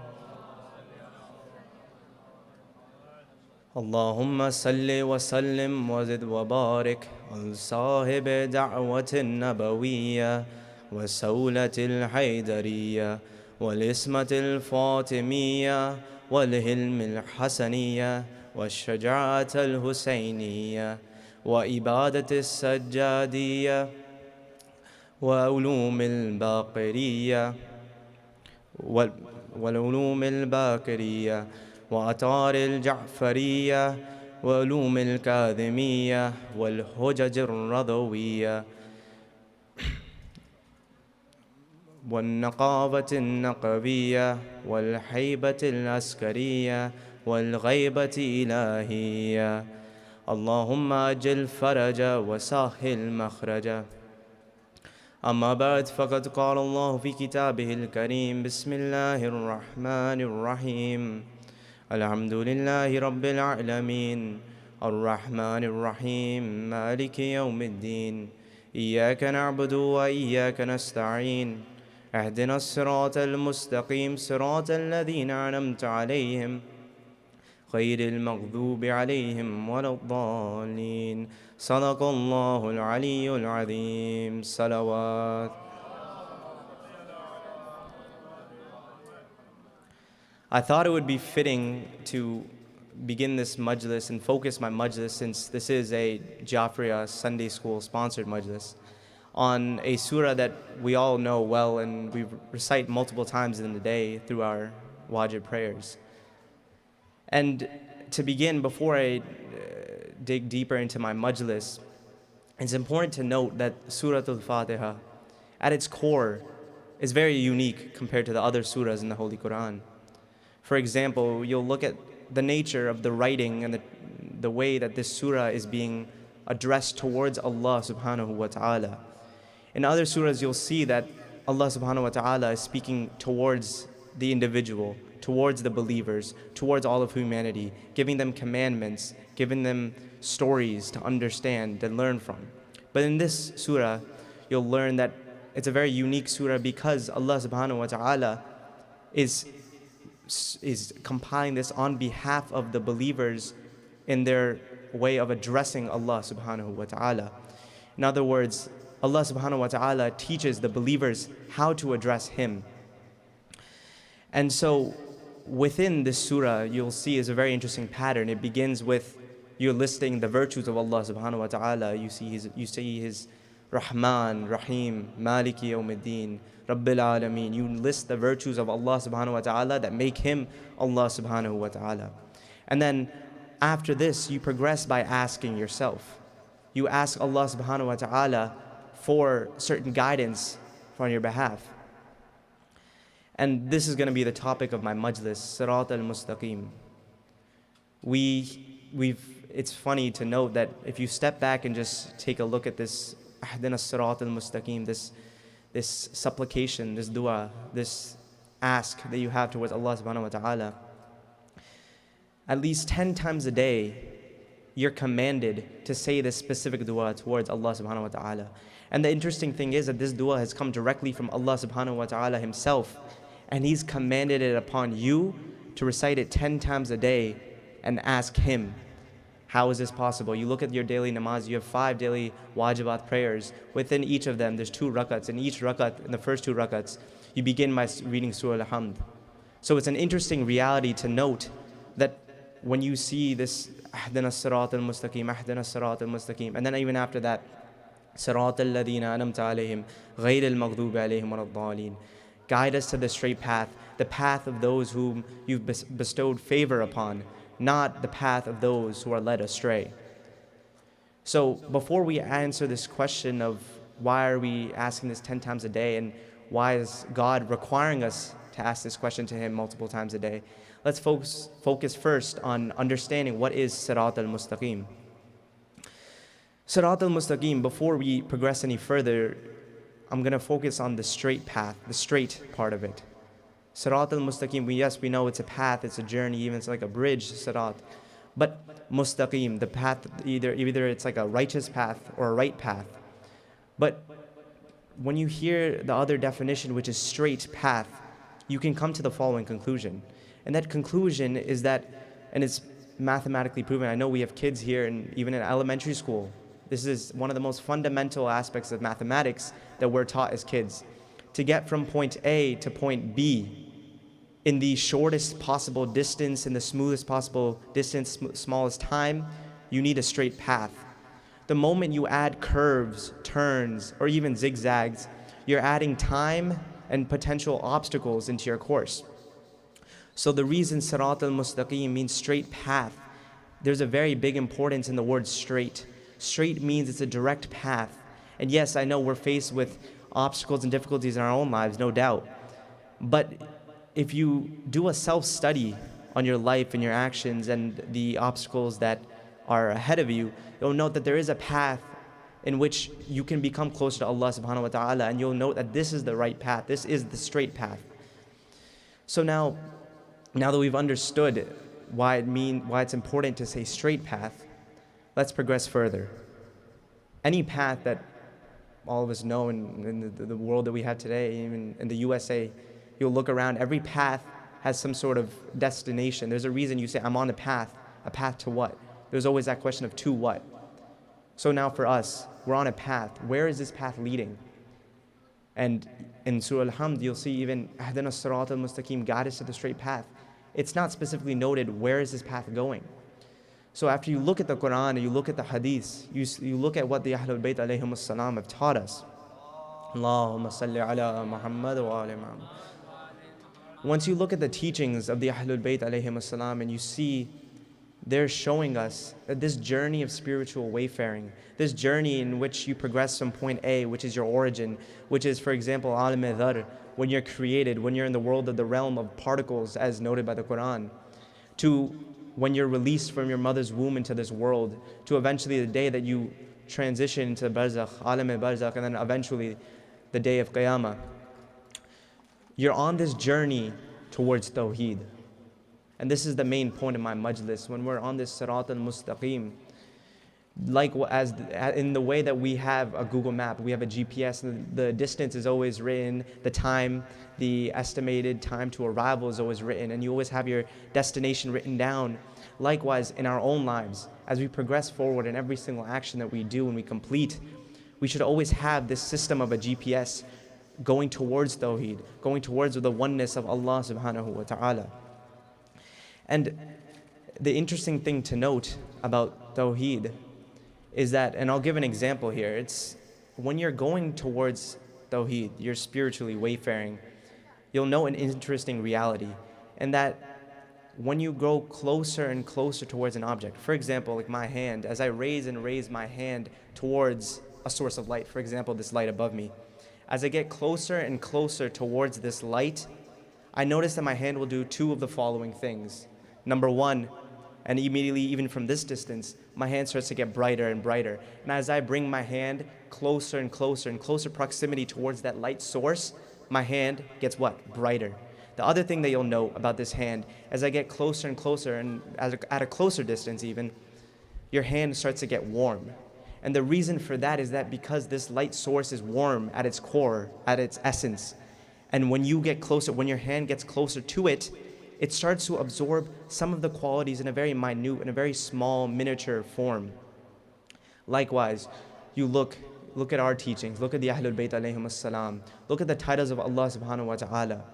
The Ahlul Bayt alayhim as-salam, it's no doubt in our belief system that the Ahlul Bayt are the closest in their spiritual wayfaring journey towards Allah subhanahu wa ta'ala. And you see in our teachings, they represent miniature versions of creation, but defining the manifestations of the titles, the qualities of Allah subhanahu wa ta'ala in a created form. And it makes logical sense. You look at the philosophers of all of history. Go back to Socrates, you go back to Plato, to Aristotle, go look at Najm al-Balagha, even go to the modern philosophers. Every philosopher will agree on this one statement. Human beings seek perfection innately. Human beings, at their core, they seek perfection in whatever they want to do. For example, we have many students here. Every student, yes, they're told you have to do well in your academics, but when you do well in your academics, you don't aim to be the C-tier student. You aim to be the A-tier. You aim to be the best. Likewise, when you're going on, we all play, some of us play sports here. When you want to play sports, you want to be the best athlete.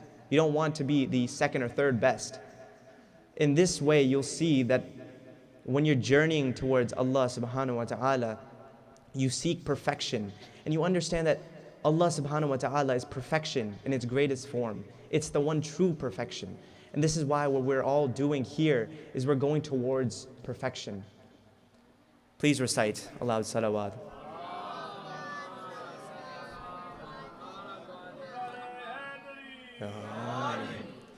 And so now we're presented with another question. And this question is, okay, now we've understood it's a straight path. It's a path going towards Tawheed, towards a goal, and you want to attain that level of perfection because that's human nature. The question arises, how? It's the greatest question of all times, how? For every single thing, how do we do it? And to answer this question of how, we have to see how does Allah subhanahu wa ta'ala present us with manifestations of His attributes in this created world. Something that's attainable for us, something that we can understand. You look forward, you look around, you won't see it, but what I encourage all of you to do, open Tafsir Nur al-Thaqalain. Within that, and by the way, Allama Tabatabai on this work, Tafsir Nur al-Thaqalain, he says it's one of the most valuable and the greatest written works of the tafsir of the Holy Quran. You open Tafsir Nur al-Thaqalain, look at the tafsir when it comes to Sirat al-Mustaqim. A man, and within the notes, the footnotes, there's a hadith regarding Imam Jafar Sadiq alayhi salam. You look at this hadith, and there's multiple versions of it. There's one version, and there's one time that a man comes to the sixth Imam, and he asks, "Oh Imam, what is this Sirat al-Mustaqim? What is this Sirat?" The Imam first replies by saying, this Sirat is simply recognition, the cognizance, the understanding of the system of Imamat. That's the Sirat al-Mustaqim.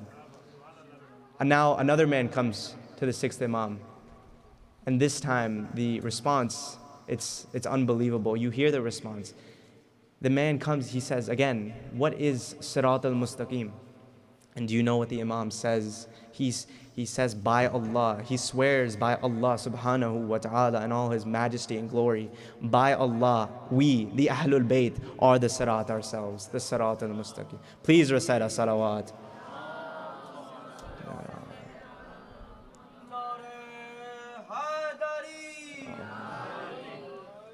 So now we're brought forth an example of how to journey across the Sirat al-Mustaqim.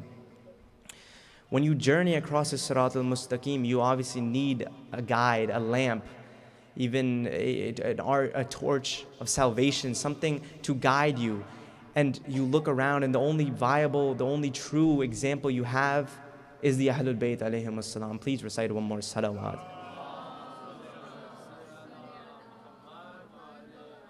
Please recite one more salawat.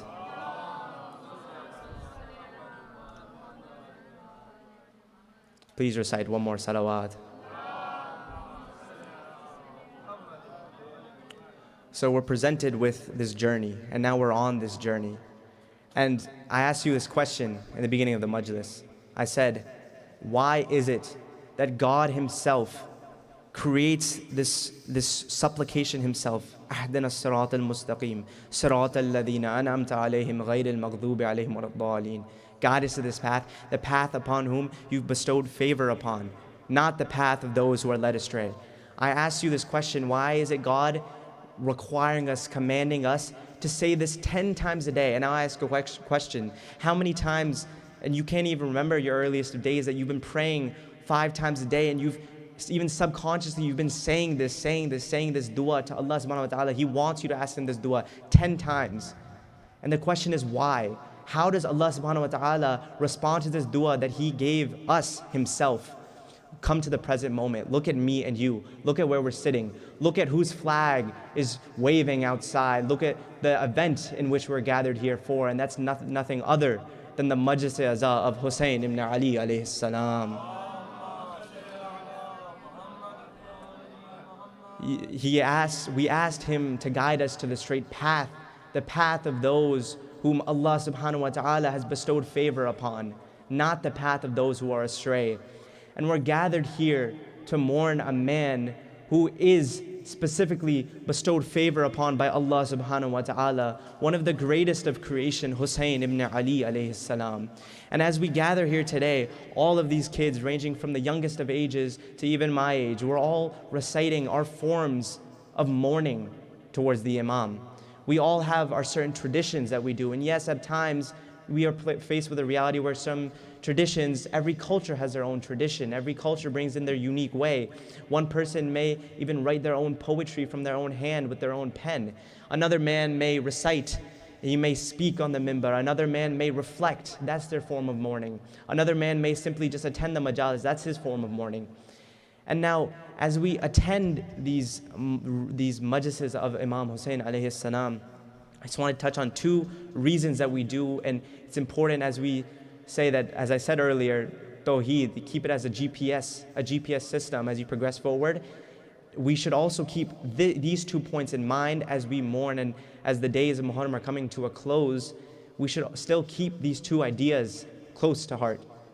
Number 1, the reason we mourn. We mourn, number 1, to feel the pain of Abu Abdullah al-Hussein. When you feel the pain that he went through, not only him, but his companions, the 72, every single thing that they gave for the sake of Allah subhanahu wa ta'ala, you start to feel a true pain, a true gham in your heart that even you won't feel for your grandfather, your elder, your uncle, your relative, and to some extent even your parents, because it's a miracle of Allah subhanahu wa ta'ala, of the Imams, that we come here every single year. It's been 1400 years and counting, and we're still here, we're still doing the same thing. Some people say, oh, this is simply a tradition, this is just a ritual, because they have nothing else to do, they're just sticking to their tradition. No. Do you know what separates us and that spider that continues to make his webs for 50 years, and 50 years will go by and he's still making that same web? The difference between us and an animal completing some instinctual action, some sort of tradition for the sake of doing it, the difference between us and that spider is that we have a transformative level of understanding from this majlis of Imam Hussein alayhi salam. From this majlis, you transform the heart. And in Arabic, like you'll see, inqalab, revolution, comes from what? The root? Qalb, the heart. Now you'll understand revolution comes from the heart. This Majlis of Hussein, it goes straight to the heart. Number one, on a primary level, it touches the emotional side of a human being. You feel the pain of Imam Hussein. And now that's my first point. The second point, the reason we mourn is to remember. And remember what? Remember specifically that all that Imam Hussein alayhi salam did was for who?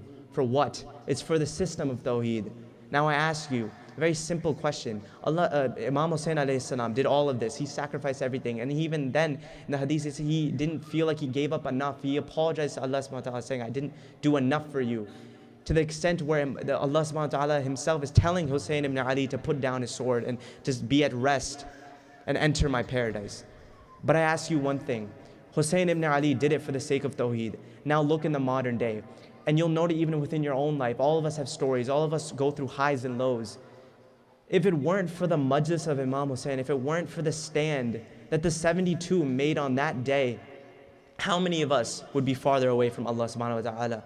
How many of us have decided, okay, fine, I'll decide to even pray today. I'll decide to do this extra tasbih today because it's Muharram, because maybe it's a little extra sawab. Maybe I'll listen to the alim this time because it's a little extra sawab, because it's a majlis of Imam Hussein. Now understand that one action by Imam Hussein alayhi salam on that plain of Karbala, on that day of Ashura, understand the weight that he had in doing this action, understanding what was in his mind at that moment when he was told, he was instructed to put down the sword. And as he progresses forward, he puts down the sword, and the enemies, like vultures, like crows, they come and they attack him one by one by one. You'll see that there comes a time, and we all hear the maqtal of Imam Hussein alayhi salam, that they come forward, and you'll see that there's a hadith of a narration that Shimr himself, in the maqtal, he starts grabbing the beard of Aba Abdullah, and 12 times it's stated, 12 times in maqtal by Al-Khawarizmi, 12 times he strikes the neck of Hussein ibn Ali to make sure he's dead, and he beheads Imam Hussein alayhi salam. And now understand, the body of Imam Hussein is lying on the arsh of Karbala. It's lying on the farsh of Karbala. You see that one by one they start coming, and they look at their reality, look at the nature of the army of Yazid. They start looting the body of Hussein ibn Ali. One by one, there's a narration we all know where the ring of Imam Hussein was on his finger, and one of the enemies couldn't take it off, so what he decided to do and use his brain, he said, okay, let me just cut the finger of Hussein ibn Ali. We're presented with another riwayat, and if you look at Al-Khawarizmi's maqtal, you'll see this narration. It's not recited much, inshallah. I'll try to recite this painful, heart-wrenching story today, that Hussein ibn Ali is lying on the plains of Karbala. And after all of them are looting and taking parts of Imam Hussein's belongings, his objects, and taking them for themselves, for their own greed and worldly desire, you see a man comes and he desires the shirt, the piece of clothing that Hussein ibn Ali is wearing. He comes closer and he notices everyone else is just taking everything from the body, and he tries to take the shirt from the body, tries ripping it. It's not ripping. And as he's trying to lift up the shirt, he notices that Hussein ibn Ali's body, the right hand, and the arm gets placed on the torso of Imam Hussein alayhi salam in a way that the shirt cannot be lifted up. This enemy, this member of the army of Yazid, what he decides to do, he says, okay, let me cut the right arm of Abu Abdullah al-Hussein. He cuts the right arm of Hussein ibn Ali. And now he cuts the arm, removes the arm, and he throws the arm away. And now he grabs the shirt, he tries lifting the shirt, he sees the body of Hussein ibn Ali's left arm. The left arm gets placed. The body places the arm on the torso in a way that the shirt cannot be taken off. And now he repeats the same action. This action, what he does, he grabs his knife and he starts cutting the left arm of Abu Abdullah Hussein. He cuts the left arm. And after he cuts the left arm, Hussein ibn Ali is he's laying down on the plains of Karbala. His arms are separated from his body. And now you see the narration states, and this is truly going to bring everyone chills in the audience. As this enemy comes closer and he tries to remove the shirt of Hussein ibn Ali, that Hussein ibn Ali that doesn't have arms anymore. He feels the ground starts to tremble. He feels an earthquake. The winds start to blow left and right, east and west. You see the floor is shaking, and it's coming from the area of Hussein ibn Ali's body. This man, this enemy, he gets scared. He gets fearful. He starts running away. He runs away far from the body of Hussein. He was fearful of this earthquake that started arising when he tried to take the shirt. This man, and later it's noted in his account, he falls unconscious. Soon after this event, he falls unconscious and he has a vision. And while he's unconscious, what he sees those under the cloak at the plains of Karbala. Who does he see? He sees Rasulullah Muhammad Mustafa. He sees Amir al-Mu'mineen, Ali al-Murtada. He sees Hassan al-Mujtaba, and he sees that mother Zahara. He sees that mother, and then he looks to his right, and what does he see? He sees the body of Hussein ibn Ali. And what does he see? He sees the son complaining to the mother. He sees the son saying to his mother, Hussein ibn Ali saying to his mother Zahara, "Oh Zahara, this man, he cut off my arms, oh mother. He tried taking my clothing, oh mother. He cut off my arms. He treated me with so much disrespect and lifelessness, oh mother." And then you see the anger of Zahara in that moment, the pain of Zahara. Zahara says in that vision, she says in that, and this enemy accounts it later on. You know what she said? She said, "May Allah subhanahu wa ta'ala cut off your arms, your limbs, your legs. May He blind you and may He throw you into the hellfire. Inna lillah wa inna ilayhi raji'un." Mata mein Hussein.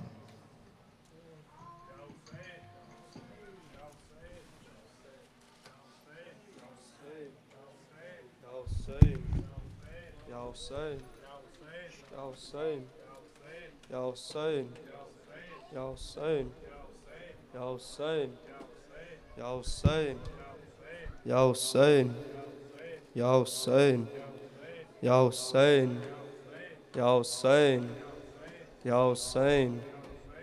Can I please first have Brother Akbar come and recite Inoha for us? Ya Hussein.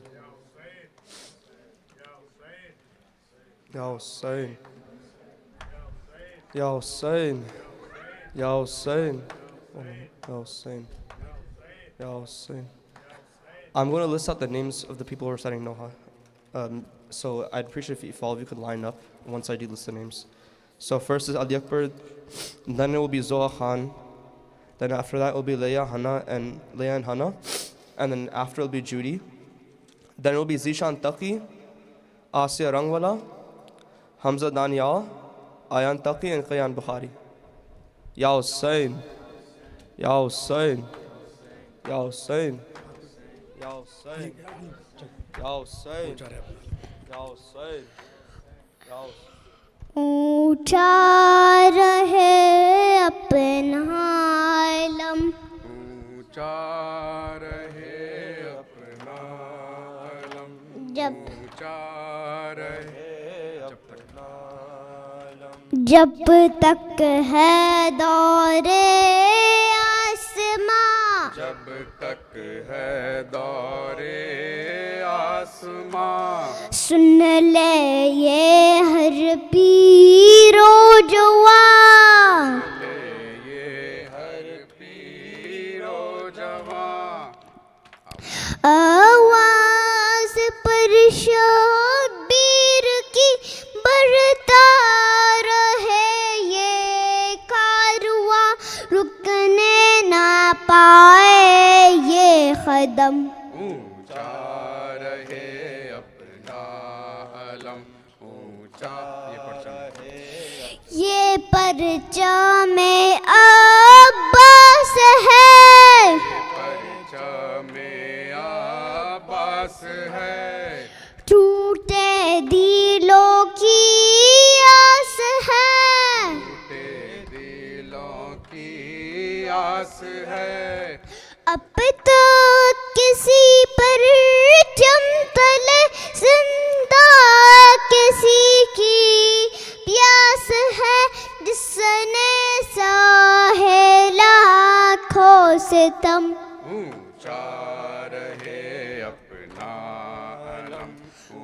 रहे अपना नारे Hydari Ya Ali, Ya Hussein, Ya Hussein, Ya Hussein, Ya Hussein, Ya Hussein, Ya Hussein, Ya Hussein, Ya Hussein, Ya Hussein.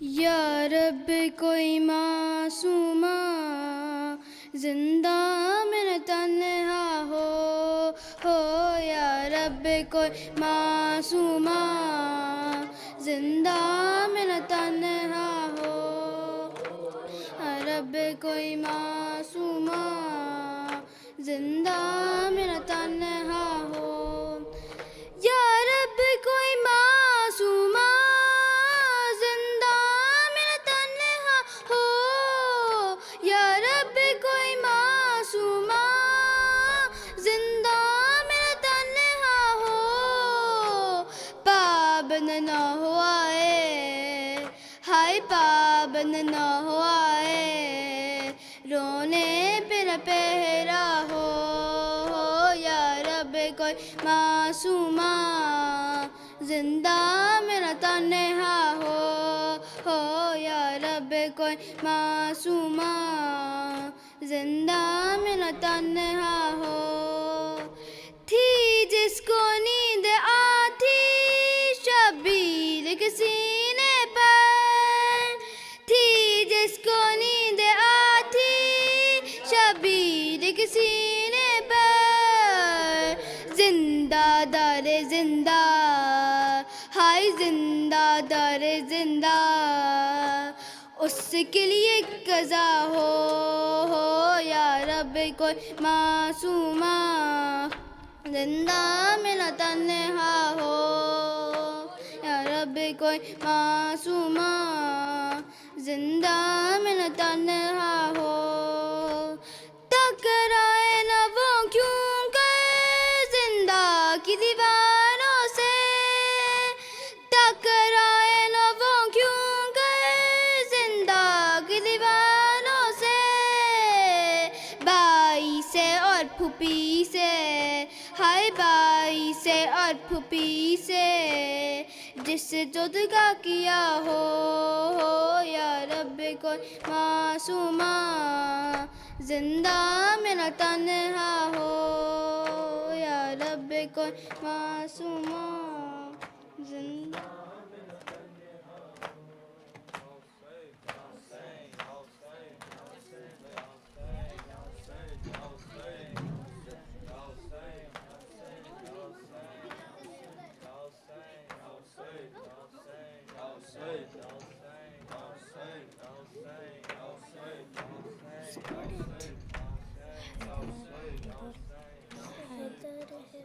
Haider Haider یا حیدر حسین حسین یا حسین every night and every day we promise we'll always say we are Shia of Ali we are lovers of Hussein Haydar Haydar ya Haydar Hussein Hussein ya Hussein our past in Karbala our past in Karbala our futures with Mahdi we were not there ya Hussein but today we are ready we will raise your flag Abbas screaming ya Haydari we are Shia of Ali we are lovers of Hussein Haydar Haydar ya Haydar Hussein Hussein ya Hussein that's it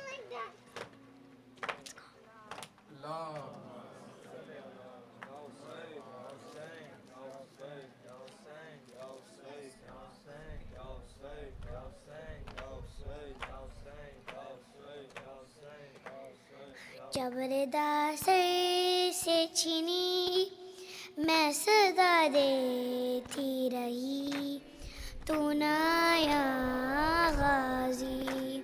جبردہ سر سے چھینی میں صدا دیتی رہی تو نہ آیا غازی آل عمران کہاں اور زندان کہاں یہ بغن قید ہوئی تو نہ آیا غازی جبردہ سر سے چھینی میں صدا دیتی رہی تو نہ آیا غازی ہم کو پانی نہ ملے تیری خوشبو تو رہے تیرے بازو نہ کٹے چاہے مشکیزہ چھیدے یہ مگر ہو نہ سکا تیرے بازو ہے جدا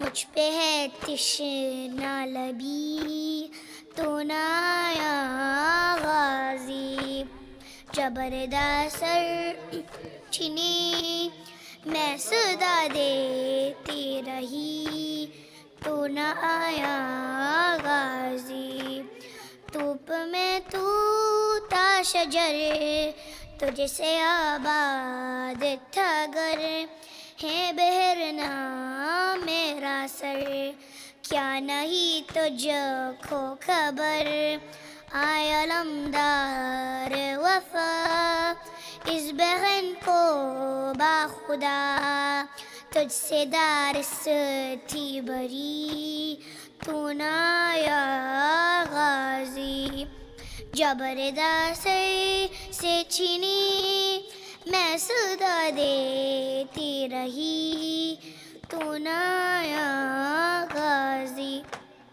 آ گئے شام علم لٹ گئے اہل حرم ریت پر جلتی ہوئی ہو گیا ٹھنڈ عالم پرسدنے کے لیے مجھ سے ملنے کے لیے آ گئے بابا علی تو نہ آیا غازی جبردہ سر سے چھینی میں صدا دیتی رہی تو نہ آیا غازی کیا کہوں شیر میرے بے ردا ہم کو لیے یہ مسلمان سارے شہر دے شہر گئے کلکت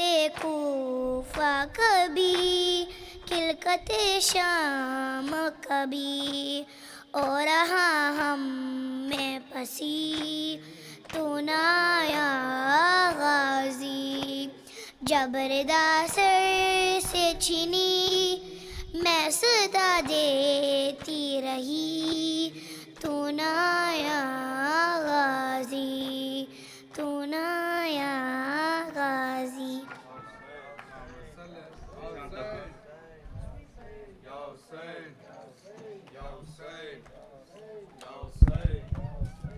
جب مجھے آپ کے قاتل نے ہمارا بابا جب مجھے آپ کے قاتل نے ہمارا بابا جب مجھے آپ کے قاتل نے ہمارا بابا ہر تماچے پہ سکینہ نے ہر تماچے پہ سکینہ نے پکارا بابا جب مجھے آپ کے قاتل نے ہمارا بابا جب آپ کے قاتل نے ہمارا بابا مجھے بالوں سے پکڑ کر ہے تماچے مارے مجھے بالوں سے پکڑ کر ہے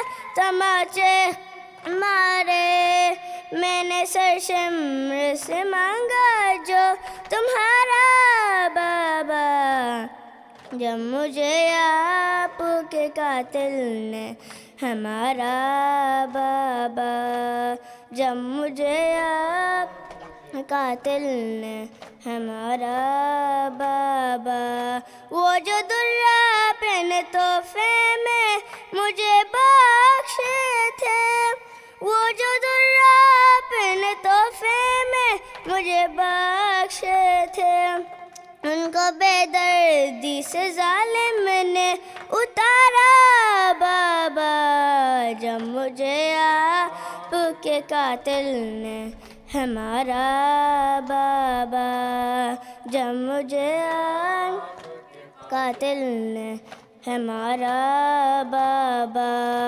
آپ کے سینے پہ آرام سے سونے والی، آپ کے سینے پہ آرام سے سونے والی، سو کے اب حق پہ کرتی ہے گزارا بابا، جب مجھے آپ کے قاتل ہمارا بابا، جب مجھے آپ کے قاتل نے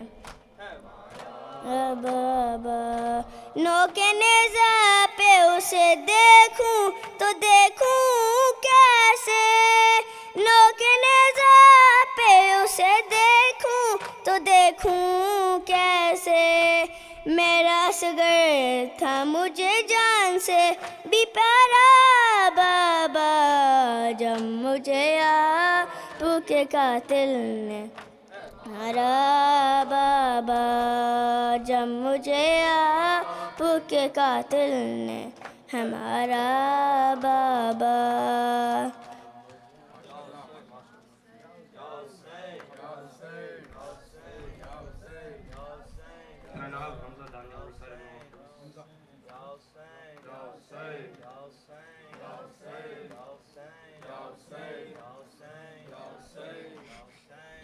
پیارے نبی کی پیاری نوازی شام کو قیدی بن کے چلی ہے، صبر کی ملکہ زہرا کی پیاری شام کو قیدی بن کے چلی ہے، پیارے نبی کی پیاری نوازی شام کو قیدی بن کے چلی ہے، پیارے نبی کی پیاری نوازی کو قیدی بن کے چلی ہے،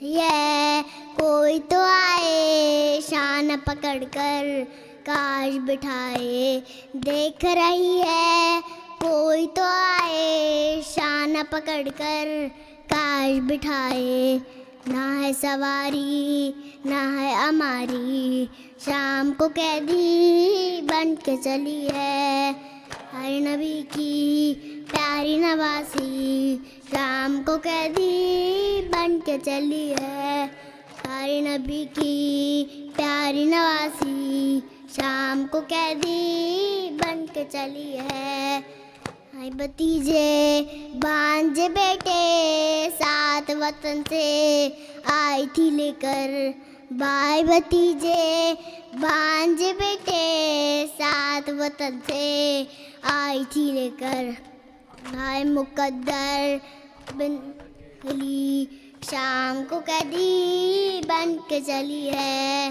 پیارے نبی کی پیاری نوازی شام کو قیدی بن کے چلی ہے، پیارے نبی کی پیاری نوازی شام کو قیدی بن کے چلی ہے، یہ نہ بہار بلوے میں لائے اس کو ستمگر، اونچی گنی سے نکلے نہ بہار بلوے میں لائے اس کو ستمگر،